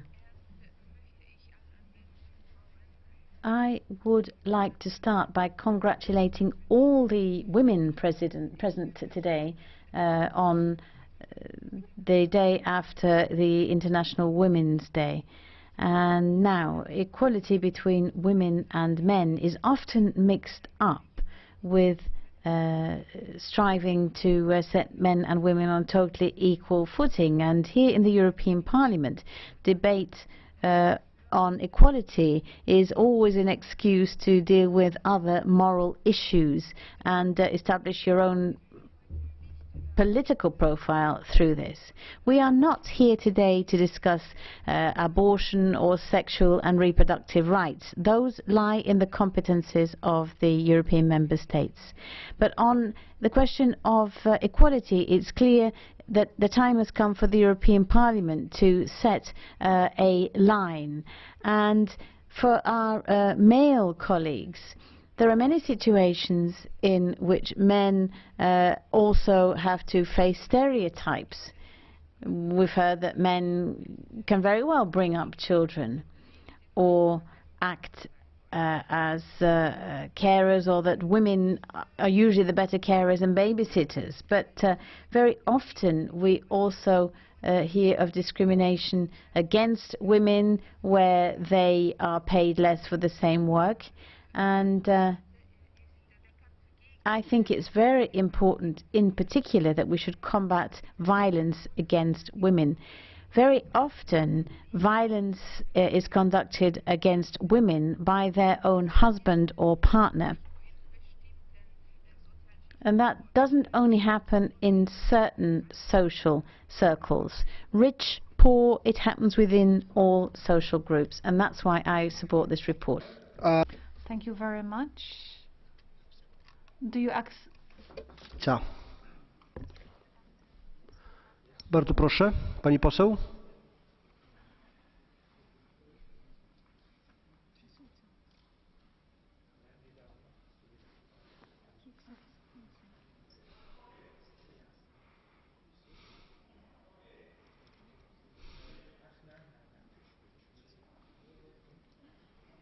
Please. Gospodine Nagy, spominjali ste etiku. Mr. Nagy, you talked about ethics and politics. I would like to know the following. Is the right of abortion and reproductive health rights something that has to do with ethics or something that has to do with politics? And do you believe that subsidiarity is just an excuse, or is this for you a matter of principle? You were not very clear about it. So is this something that is the issue that pertains to values for you? Thank you. Dziękuję bardzo. Thank you. And now if you could answer. A szabad választás híve vagyok, és azt szeretném... Well, I am in favor of free choice. And I would say that everyone should be able to decide for themselves on an equal footing, whether we're talking about at work or at home. The worst thing that can happen is that we mix up political and moral issues, and that's a point I made beforehand. I think we could make major progress on women's rights, but we can't make them victims of the political struggle, otherwise we'll never achieve that. Z grupy Socjalistów i Demokratów, 1 minuta. Promoting equal opportunities between men and women, alongside improving women's participation in the economic and social sphere as fully fledged protagonists. This has to become a reality at European level, and I think the European Commission and the Member States should work together to promote a coherent strategy which would achieve proper access to education for women in rural areas, social protection, vocational training, lifelong learning, proper health services and other services. We mustn't forget that many women in rural areas live in very insecure conditions and they don't receive pensions, and if they do, their pensions are extremely small, and as such they need particular attention from the competent authorities. I'd like to congratulate the rapporteur and the shadows, and I think We should make sure that we vote in favour of this report tomorrow to make equality a reality. Thank you. Pani poseł. Thank you. And now Madam Stevens from ECR for 1 minute. Dank u wel, voorzitter, beste. Thank you, President. Ladies and gentlemen, Mr. Tarabella's report obviously has certain merits. To a great extent we can agree with it, in particular when it comes to reproductive health and sexual rights for women as well as abortion. And I think that we would all agree that Belgium is a pioneer in these fields. We also very much agree with the specific focus in the report concerning the role of the United Nations Convention when it comes to women with disability. Such people obviously have far more opportunities on the employment market, and because young girls often have less opportunities to study and go to school, they end up with badly paid jobs. However, this is not the only important factor when it comes to gender equality. Figures can give us some indication of poverty and social exclusion for women and for girls with disability.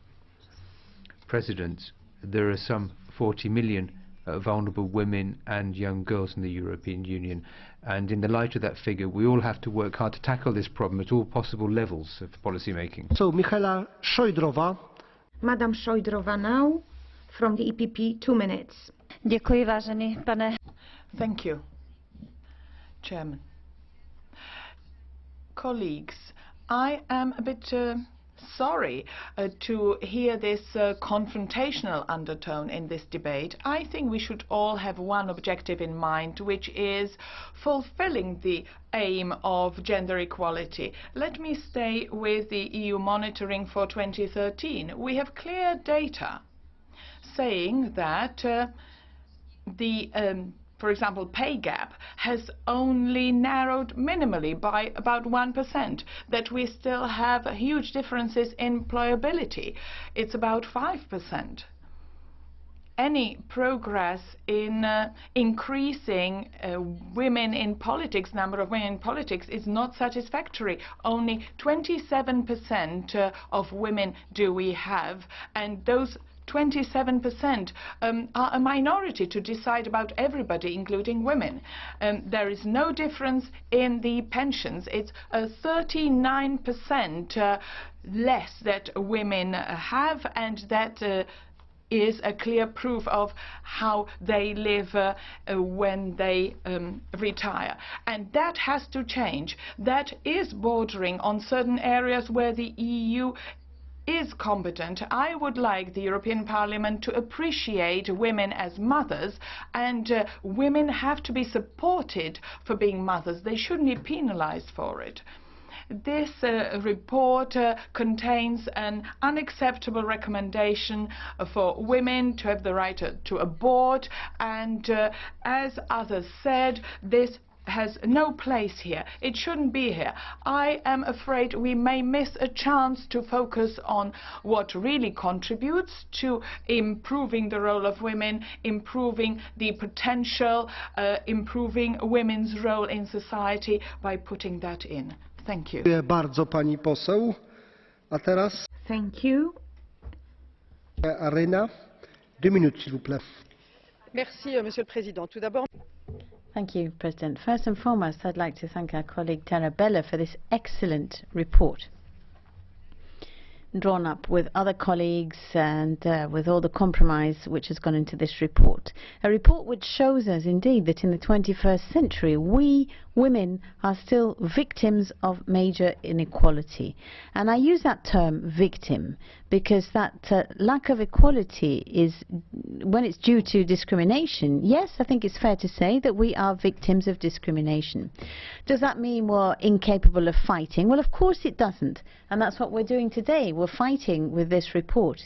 This report establishes certain recommendations for proactive policy, I think we all agree in saying that it's unfair, there is a lack of equality, but there's part of the Parliament which says we have to act, and the rest of the Parliament says let it be, it'll sort itself out. Well, it won't sort itself out. We need these proactive policies on quotas, on the Istanbul Convention for combating violence against women, on the right for women to take decisions about their own body. When do we want to become mothers?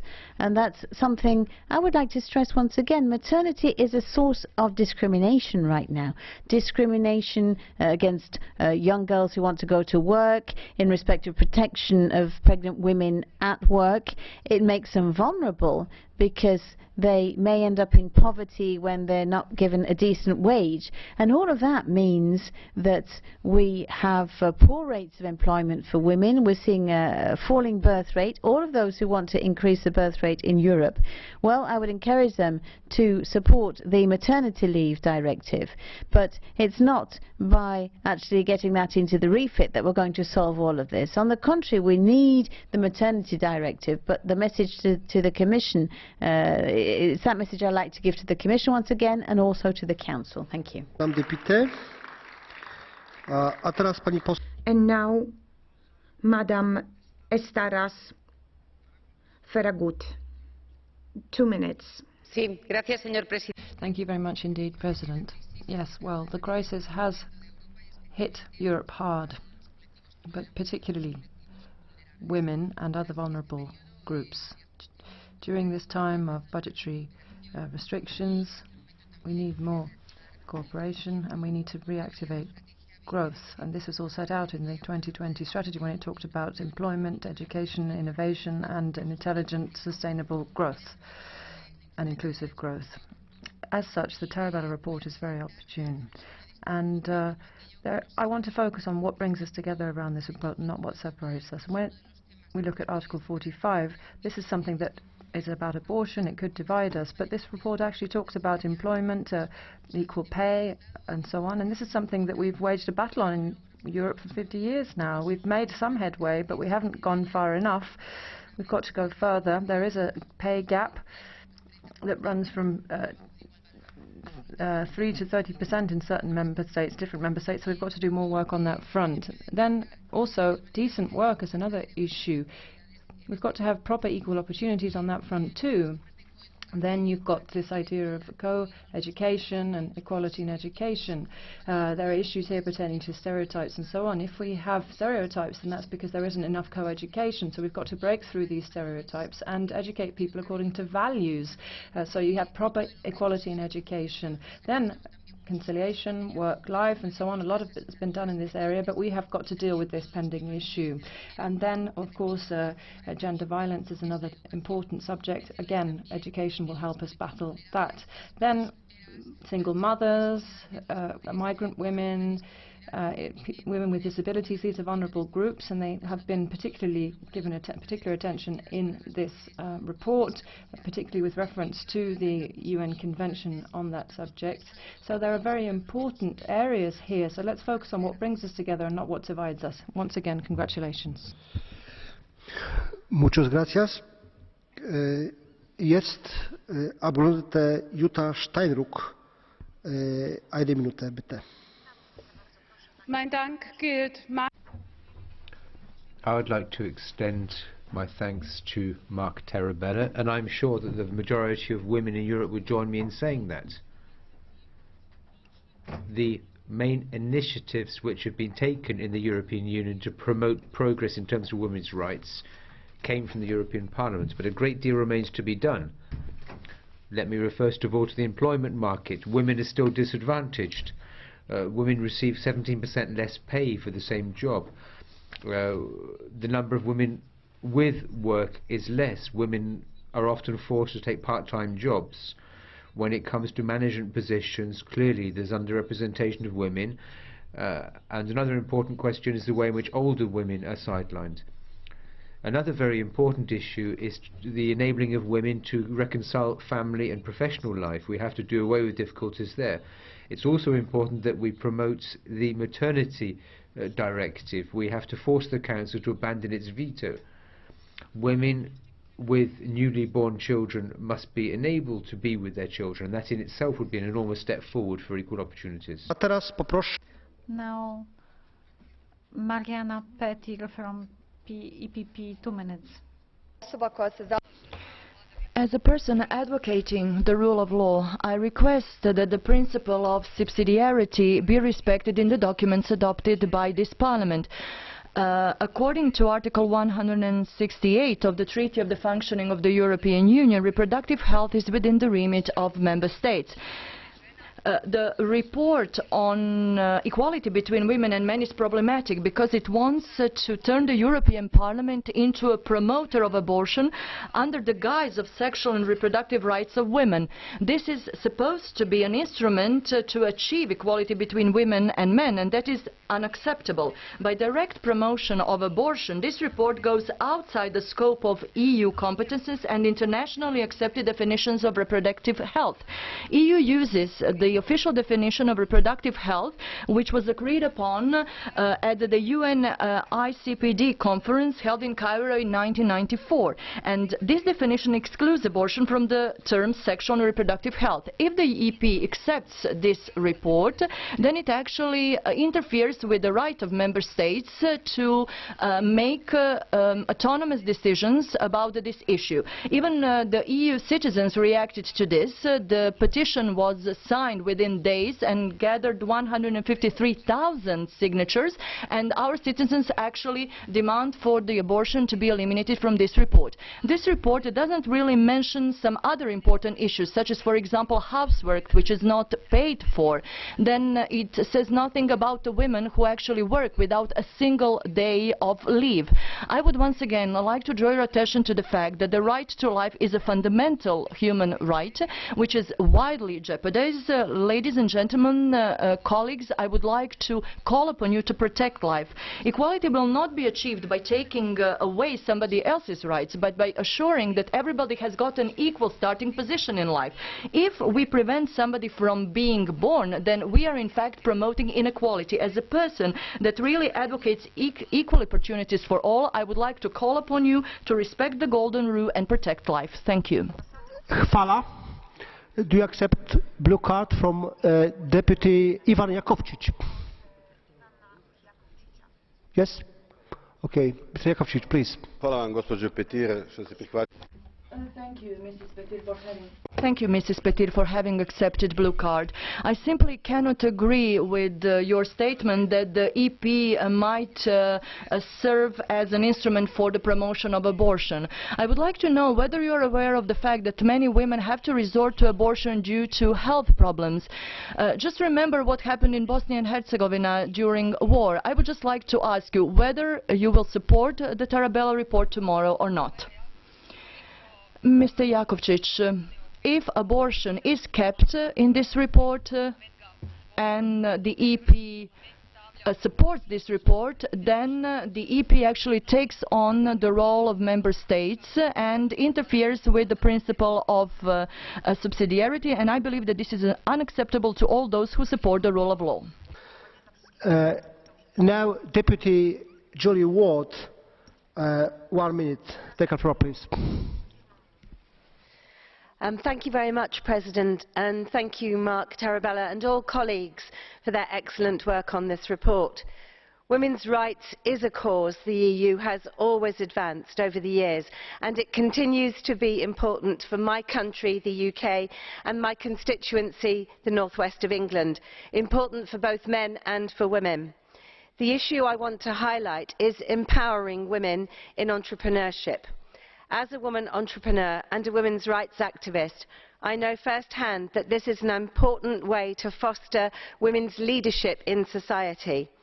The role of women in small to medium enterprises, and especially in social enterprises, is crucial for the EU 2020 goal of smart, sustainable and inclusive growth. For example, in respect of new green technologies. The need for action to empower women is clear. Only 31% of entrepreneurs in the EU are women. So from this chamber, we must call on the Commission and Member States to pursue innovative policies to promote women in entrepreneurship. Thank you. Pani poseł Ines Ayala Sender. Madam Ines Ayala Sender, 1 minute. Sí, gracias, presidente. Thank you, President. Well, congratulations to Mark on this very balanced report, which is very useful to continue making headway on this and should be supported with a broad majority tomorrow without leaving anything out. Women in Europe should be treated as adults and in line with what we have in the 21st century, not in the Middle Ages. Now, the report on progress shows bright points and darker points as well. But the headway, I think, is being threatened by the current economic situation. Austerity and the economic crisis have hit women much more, forcing them into desperate poverty. And in all sectors, very brave women have to come across, face a double threat in very male sectors, as in the armed forces, for example. So I'd like to pay lip service to them. And I find it very unfortunate that Spain had pushed forward with a socialist government on equality, but now we've seen that the cuts introduced into the economy have undermined the child support services, and that's up to the right. Well, we've heard all about the Article 45 and the protection of life, etc., but we've seen that the state has cut back on the funding, as I say, for protection for children. From Socialist Democrat Group, 1 minute, please. Thank you, Mr. President. And I'd also like to thank Mr. Tarabella for this very important report. As a member of the Budget Committee, I welcome the recommendation that gender is put at the heart of our considerations on this committee. In addition, it is the case that women in the UK and the EU more widely have paid a very high price for policies since the financial crash. In the UK, a study of revenue raised from tax and benefit changes showed 85% of the total of these cuts have been taken from the pockets of women. This is on top of the stagnation of the gender pay gap that pushes the goal of equal pay decades into the future. Finally, I'm very glad that Mark has emphasised the importance of addressing violence against women. Fama Mohammed from Bristol, in my constituency, at the age of 14, has led a campaign against FGM. Women across the UK and the EU have bravely fought against this practice. This is just one severe example of violence against women that we must stand up against. Yet the UK government has failed to ratify the Istanbul Convention. For all these reasons, we must vote for this important report tomorrow. Thank you. Thank you. Adesso onorevole Eli Schlein. 1 minuto. Prego. Grazie Presidente. Voglio ringraziare anche io. Thank you, President. I would also like to take this opportunity to thank Mark for this powerful and balanced report, which is also quite painful in many ways. Painful because it shows how far we are from real equality between men and women. Moreover, women are paying the real prices for the crisis. They're being forced into welfare. They're paying a terrible price for the 17% pay gap. Nowhere in the world can we expect women to put up with these medieval conditions. We need a powerful response, as called for in this report. We have to try to conciliate the women. The right, for example, for women to decide how their own body is used is essential. That's an important part of parity. And the guarantees for women when it comes to ensuring they play a full and equal role in decision making. This is essential in major companies. We, as politicians, should face up to the fact that we have to recognize these insipid forms of discrimination. We can't simply turn a blind eye to this discrimination of women. As time goes by, if we do that, we become blind. This is why all of us should support this report. Grazie tante. Pani poseł Iliana Borzan. And now Madam Borzan, for 1 minute. Zahvaljujem gospodine. Thank you, Chair. I would like to thank Marc TARABELLA for an excellent job. I believe that economic equality is the basic precondition for equality of genders. The Council, by blocking certain acts, makes decision and sends out a signal that we can wait. This means that women can wait and work without any pay and lose their pension when they are old. Since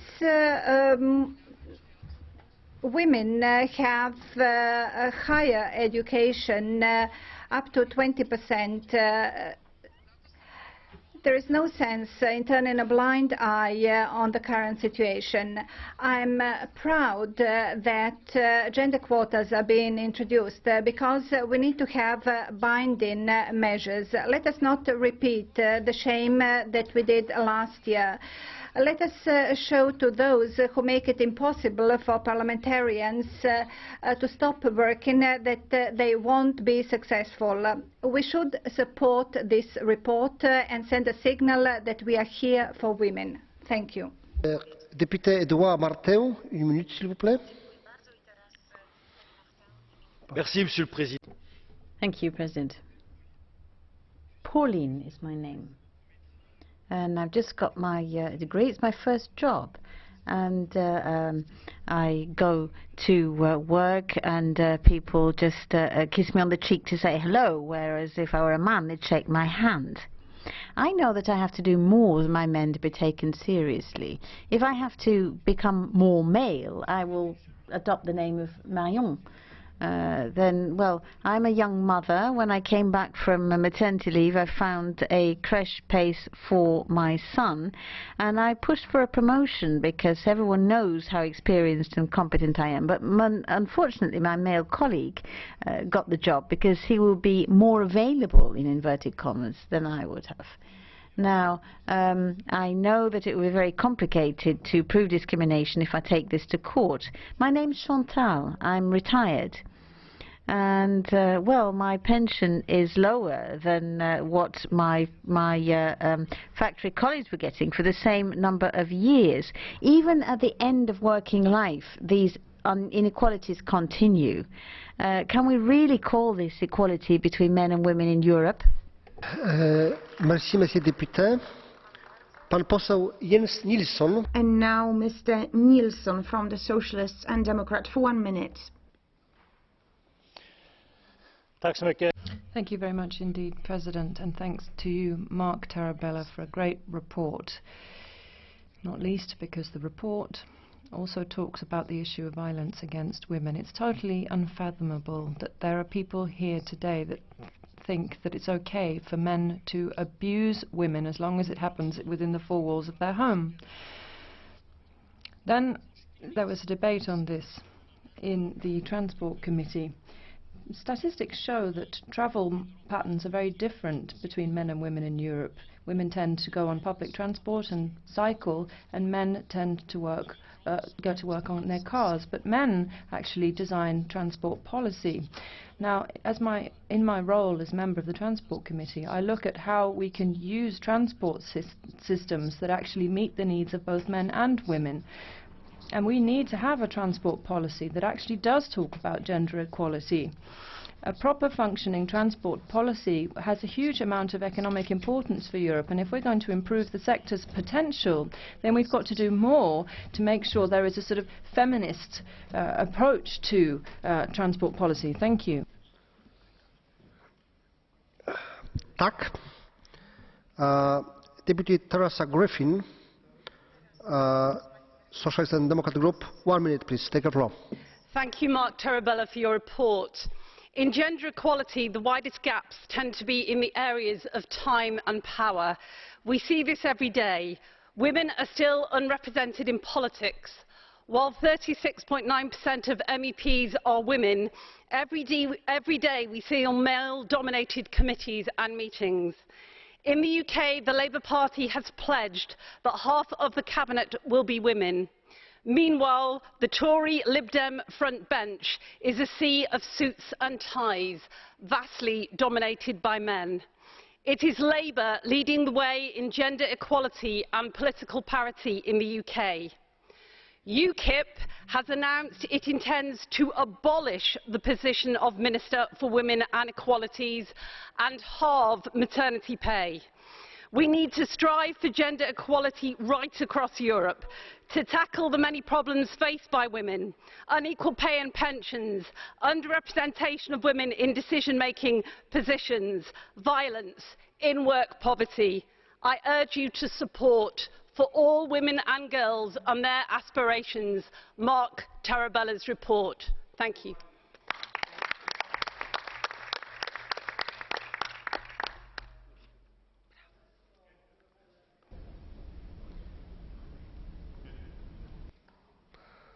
Thank you. So, onorevole Sergio Gaetano Cofferati, 1 minuto, prego.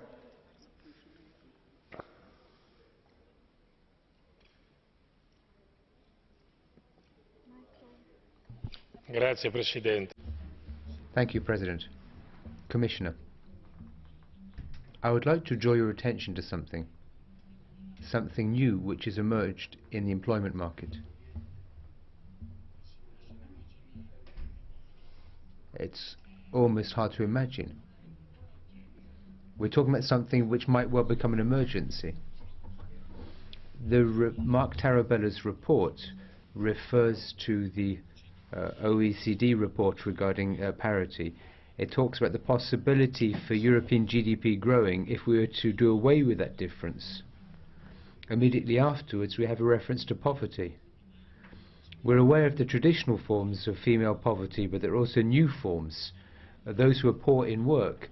At one time, those who were poor were primarily those who had no work, in other words, no wages, whereas today millions of people do actually have jobs, but many of them don't earn enough to go above the poverty threshold. The majority of these people are women.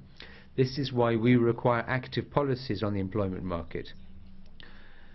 We have to try to use training in such a way as to ensure that women don't bear the brunt of this inequality. This is why it's so important that we vote in favour of the Tarabella report, and why we promote policies which will enable us to achieve what's in it.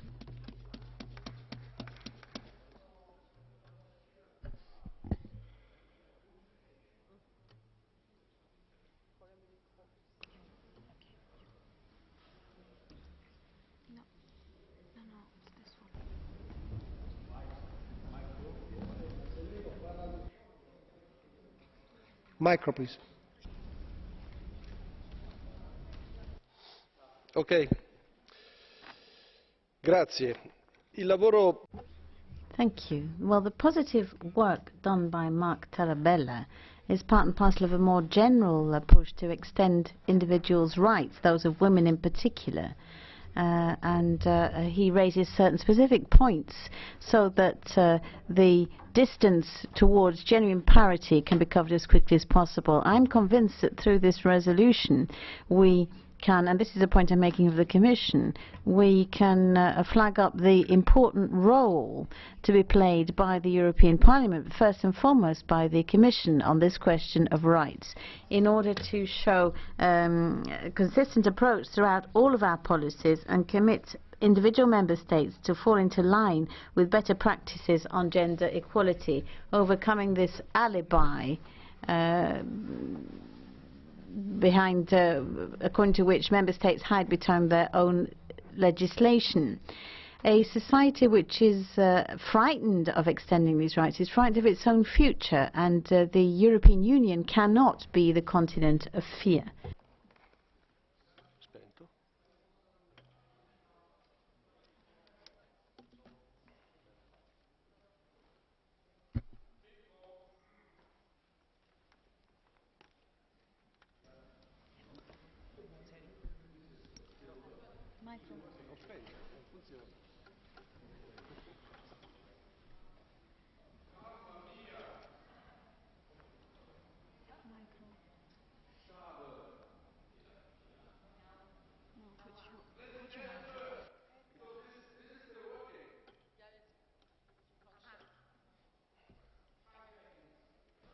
Try again, please.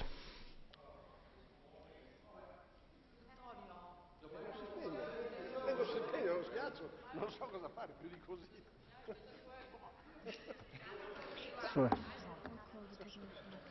Oh my goodness.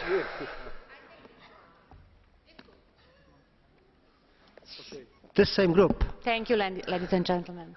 Ďakujem veľmi pekne, pán predsedajúci, pani komisárka. Som posledná vystupujúca v tej...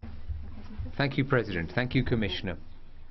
I'm the last person to speak in this debate. I had many things I wanted to say, but I would like to focus on a few fundamental concerns. In this Parliament, and I'm here for the third time, we've had many important debates in the past. The report which we're debating this evening is, I think, very similar to Mr. Tarabella, positive, balanced and with a big heart. This is the kind of report which we as women need. We who are members of the European Parliament don't need the report, nor do those who are in powerful positions in government. The women who need this are those who don't have jobs, or those who find it hard to make ends meet and to feed their children. Women who don't earn very much money in our societies, our democratic societies, need the report.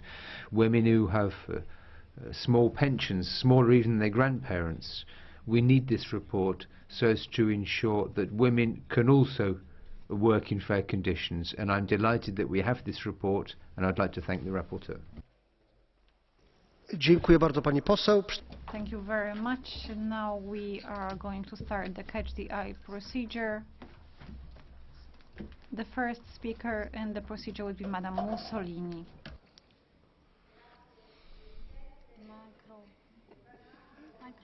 Micro, please.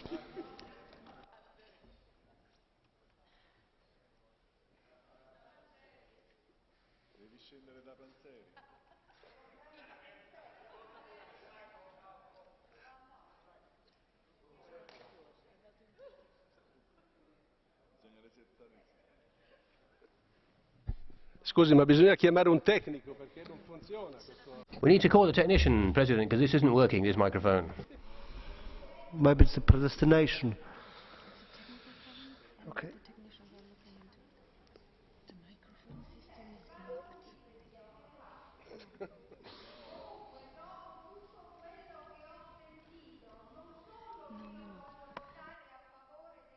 Still no microphone for the speaker. You have to stop her. She's not being transferred.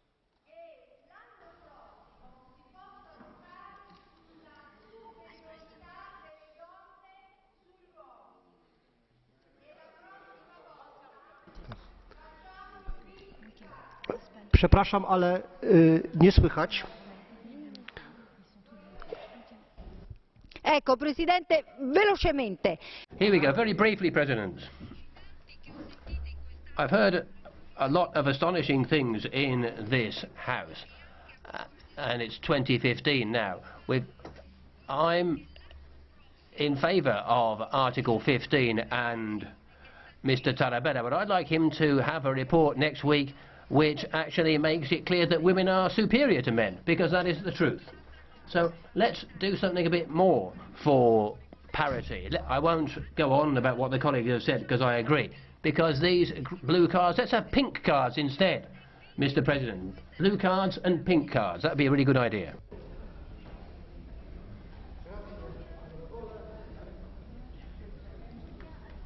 Grazie, onorevole. Deputado José López Blanco. Muchas gracias, señor presidente. Thank you, President. I was a member of the government, and my government prepared a law against gender violence, a law that made it possible for women to decide on their maternity, that women should be on the boards of businesses, and that we should reduce the wage gap. And I'm saying this because 3 years later, once this government left, women who have been so threatened to take a decision on their own body and maternity, there are few cases of gender violence, but there are also, the wage gap has increased, there are fewer women on the board, and I think this is a very important report, because to fight for equality between men and women is not simply that it's going to end by a law or a decree. This is an example. I've just showed you that the laws were not enough. Equality is something we need to fight for day after day. Equality is something we need to deal with on a daily basis because there is still a huge gap. It is not possible for us to take so many years, according to the report, for there to be true equality so that women working in the same jobs as men receive the same wages.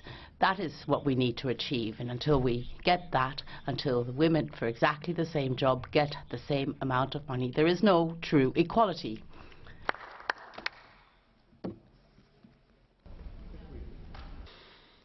Gracias. Pan poseł Notis Marias, grupę EKR, bardzo proszę.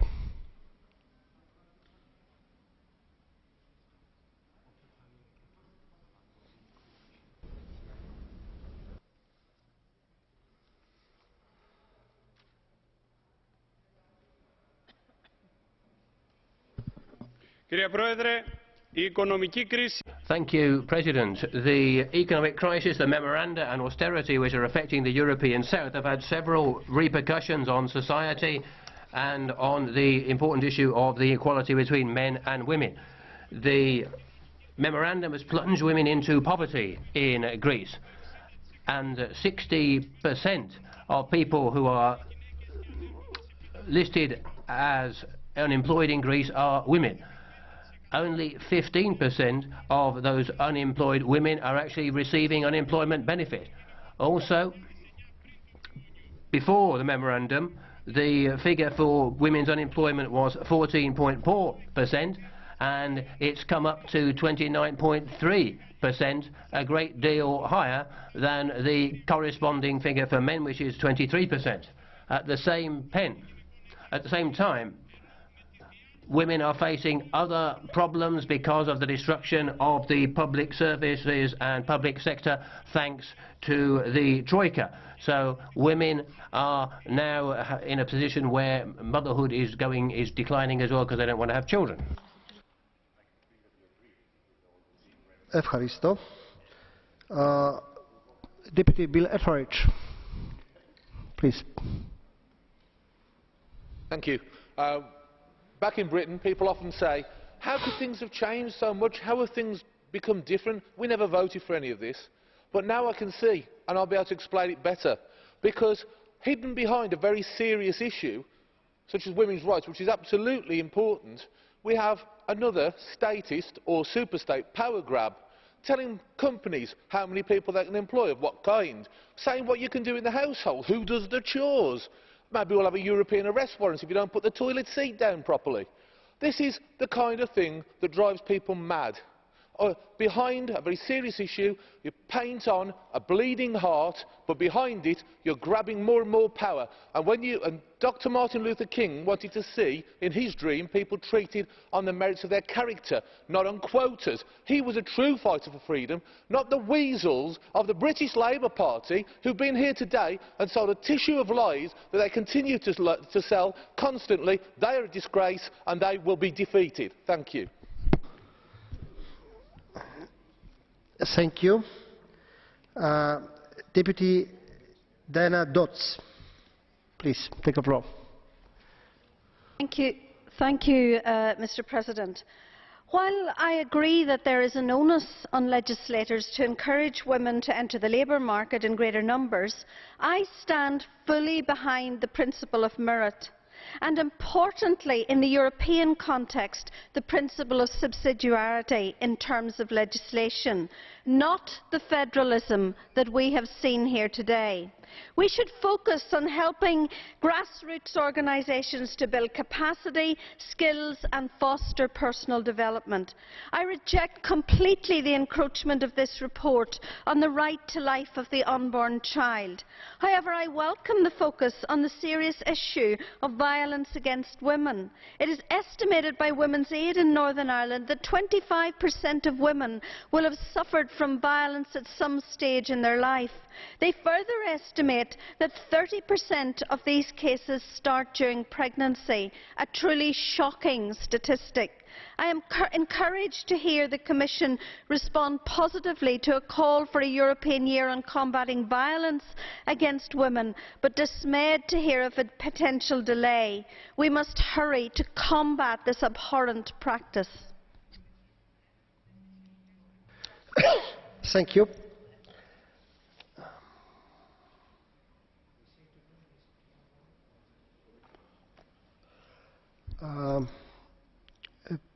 Pani poseł, pani minister Kozłowska-Rajewicz, bardzo proszę.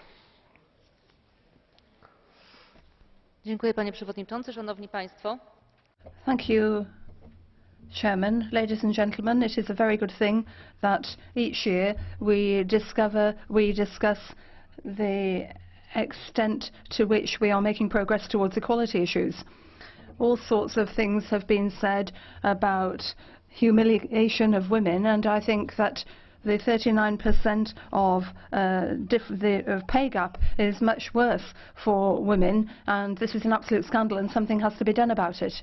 And this is where inequality on the labour market is most obvious, and the unfair distribution of tasks is reflected in this as well. The Ministry of Labour, Education, Justice, all of them should introduce gender mainstreaming in all countries so that we are able to overcome this terrible problem. Thank you. Pani poseł, pan poseł Doru Klaudia Franzulika. Mr. Chairman, I would like as well, first of all, to underline one very important fact. In reality, the female unemployment rate is underestimated, taking into consideration that many women are not registered as unemployed, particularly those women living in, for example, in remote areas or in rural areas, women that are devoted as well to their family, to the child care and house care. I'd like to raise another issue concerning the situation of small and medium-sized enterprises in Europe, which provide about 70% of private sector jobs, where the rate of entrepreneurship among women in the European Union is about 10%, half compared with the rate among men, and where only about 30% of entrepreneurs in the European Union are women. I invite then the Mrs. Commissioner that we should have to take and promote at the European Union level new programs in order to increase the entrepreneurship among women. Thank you.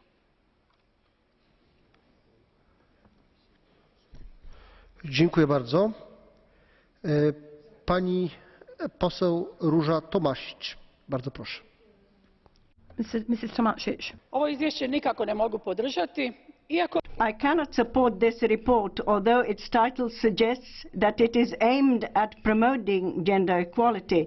I believe it does the opposite. Most of its recommendations take women back to the age before emancipation. An example, it requires that member states increase the number of jobs for women in rural areas.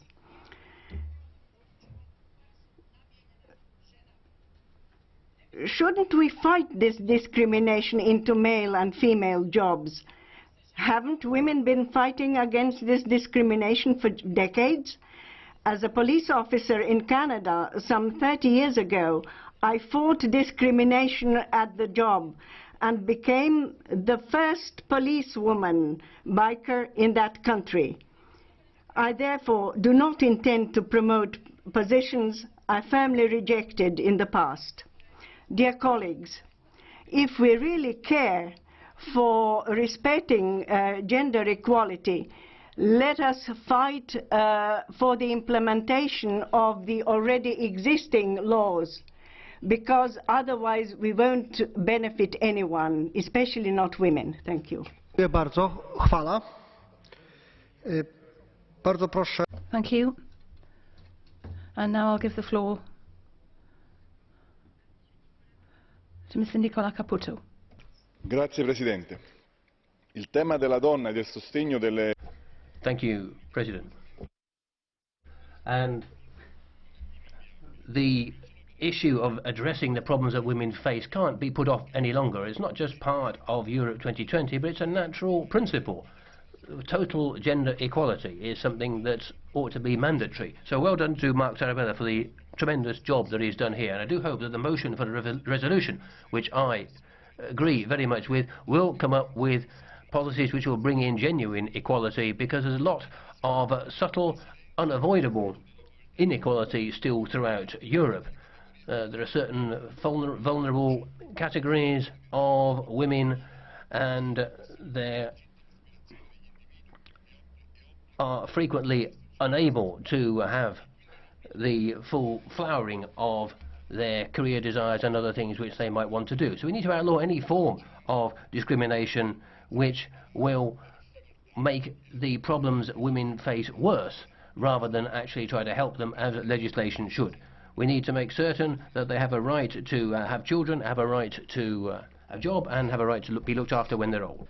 Pan poseł, pan minister Kazimierz Michał UJAZDOWSKI, bardzo proszę. Thank you, Mr. Jazdowski. Przewodniczący, wszyscy ludzie sprawiedliwi walczą z dyskryminacją kobiet, ale w tym raporcie nie chodzi o dyskryminację kobiet. Nie chodzi o to, by należycie wynagradzać kobiety, które... Thank you so much.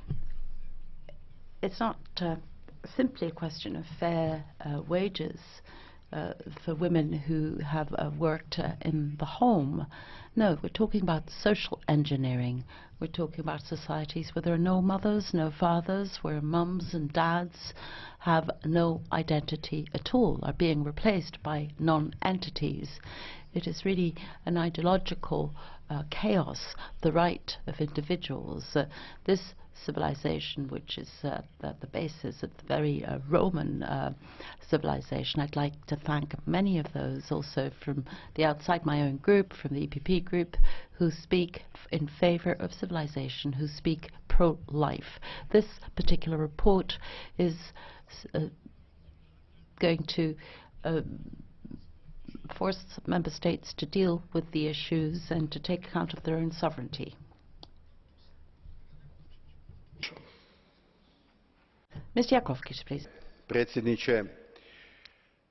Mr. Chairman, I would like to emphasize at the beginning that we are all equal. We were born equal. We were born free. But then something happens and we are no longer free. We are no longer equal.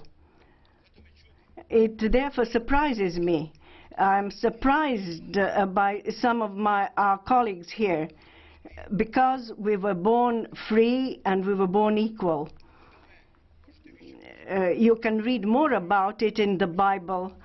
You can read about it in the words used by Jesus Christ. Today we are making a difference between a man and a woman. This is meaningless, and I therefore call on you to support this report, because I deeply believe that only gender equality is meaningful while we are on this earth. Thank you. Hvala. Bardzo proszę pani poseł Soraya Post. Mrs. Soraya Post.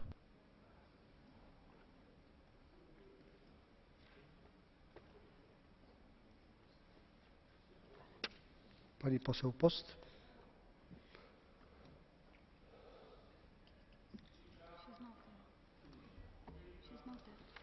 Jest nieobecna. A teraz... So I'll give the floor to Mrs. Vallina from the GUE. Sí, muchas gracias, presidente. Yo quería dejar...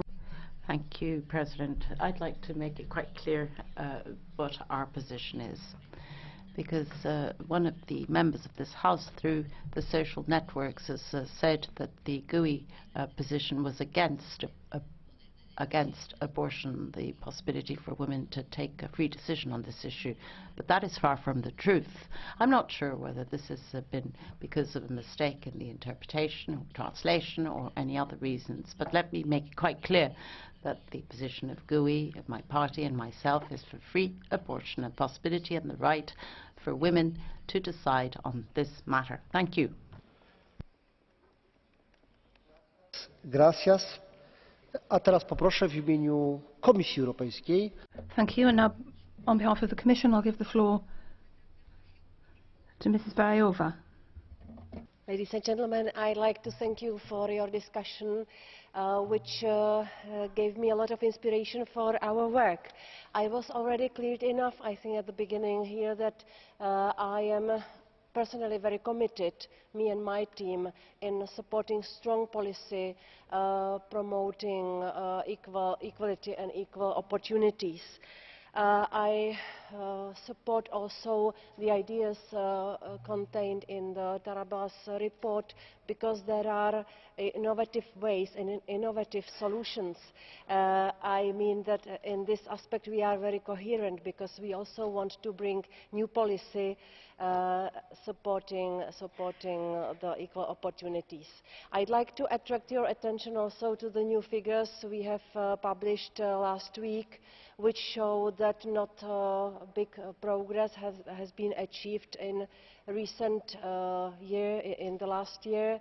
And I wanted also to add that we are aware that not only legislation can help it, but also very strong campaigning and strong promoting in media and in other sources where we can push this policy forward. As for the innovative solutions, we want to support the idea of entrepreneuring and strong women getting the chance for economy, and I want to say that after the crisis we see in the figures also from other sources than from the sources of the Commission that the women took the crisis as a chance, and we have a very high percentage of new companies established by women.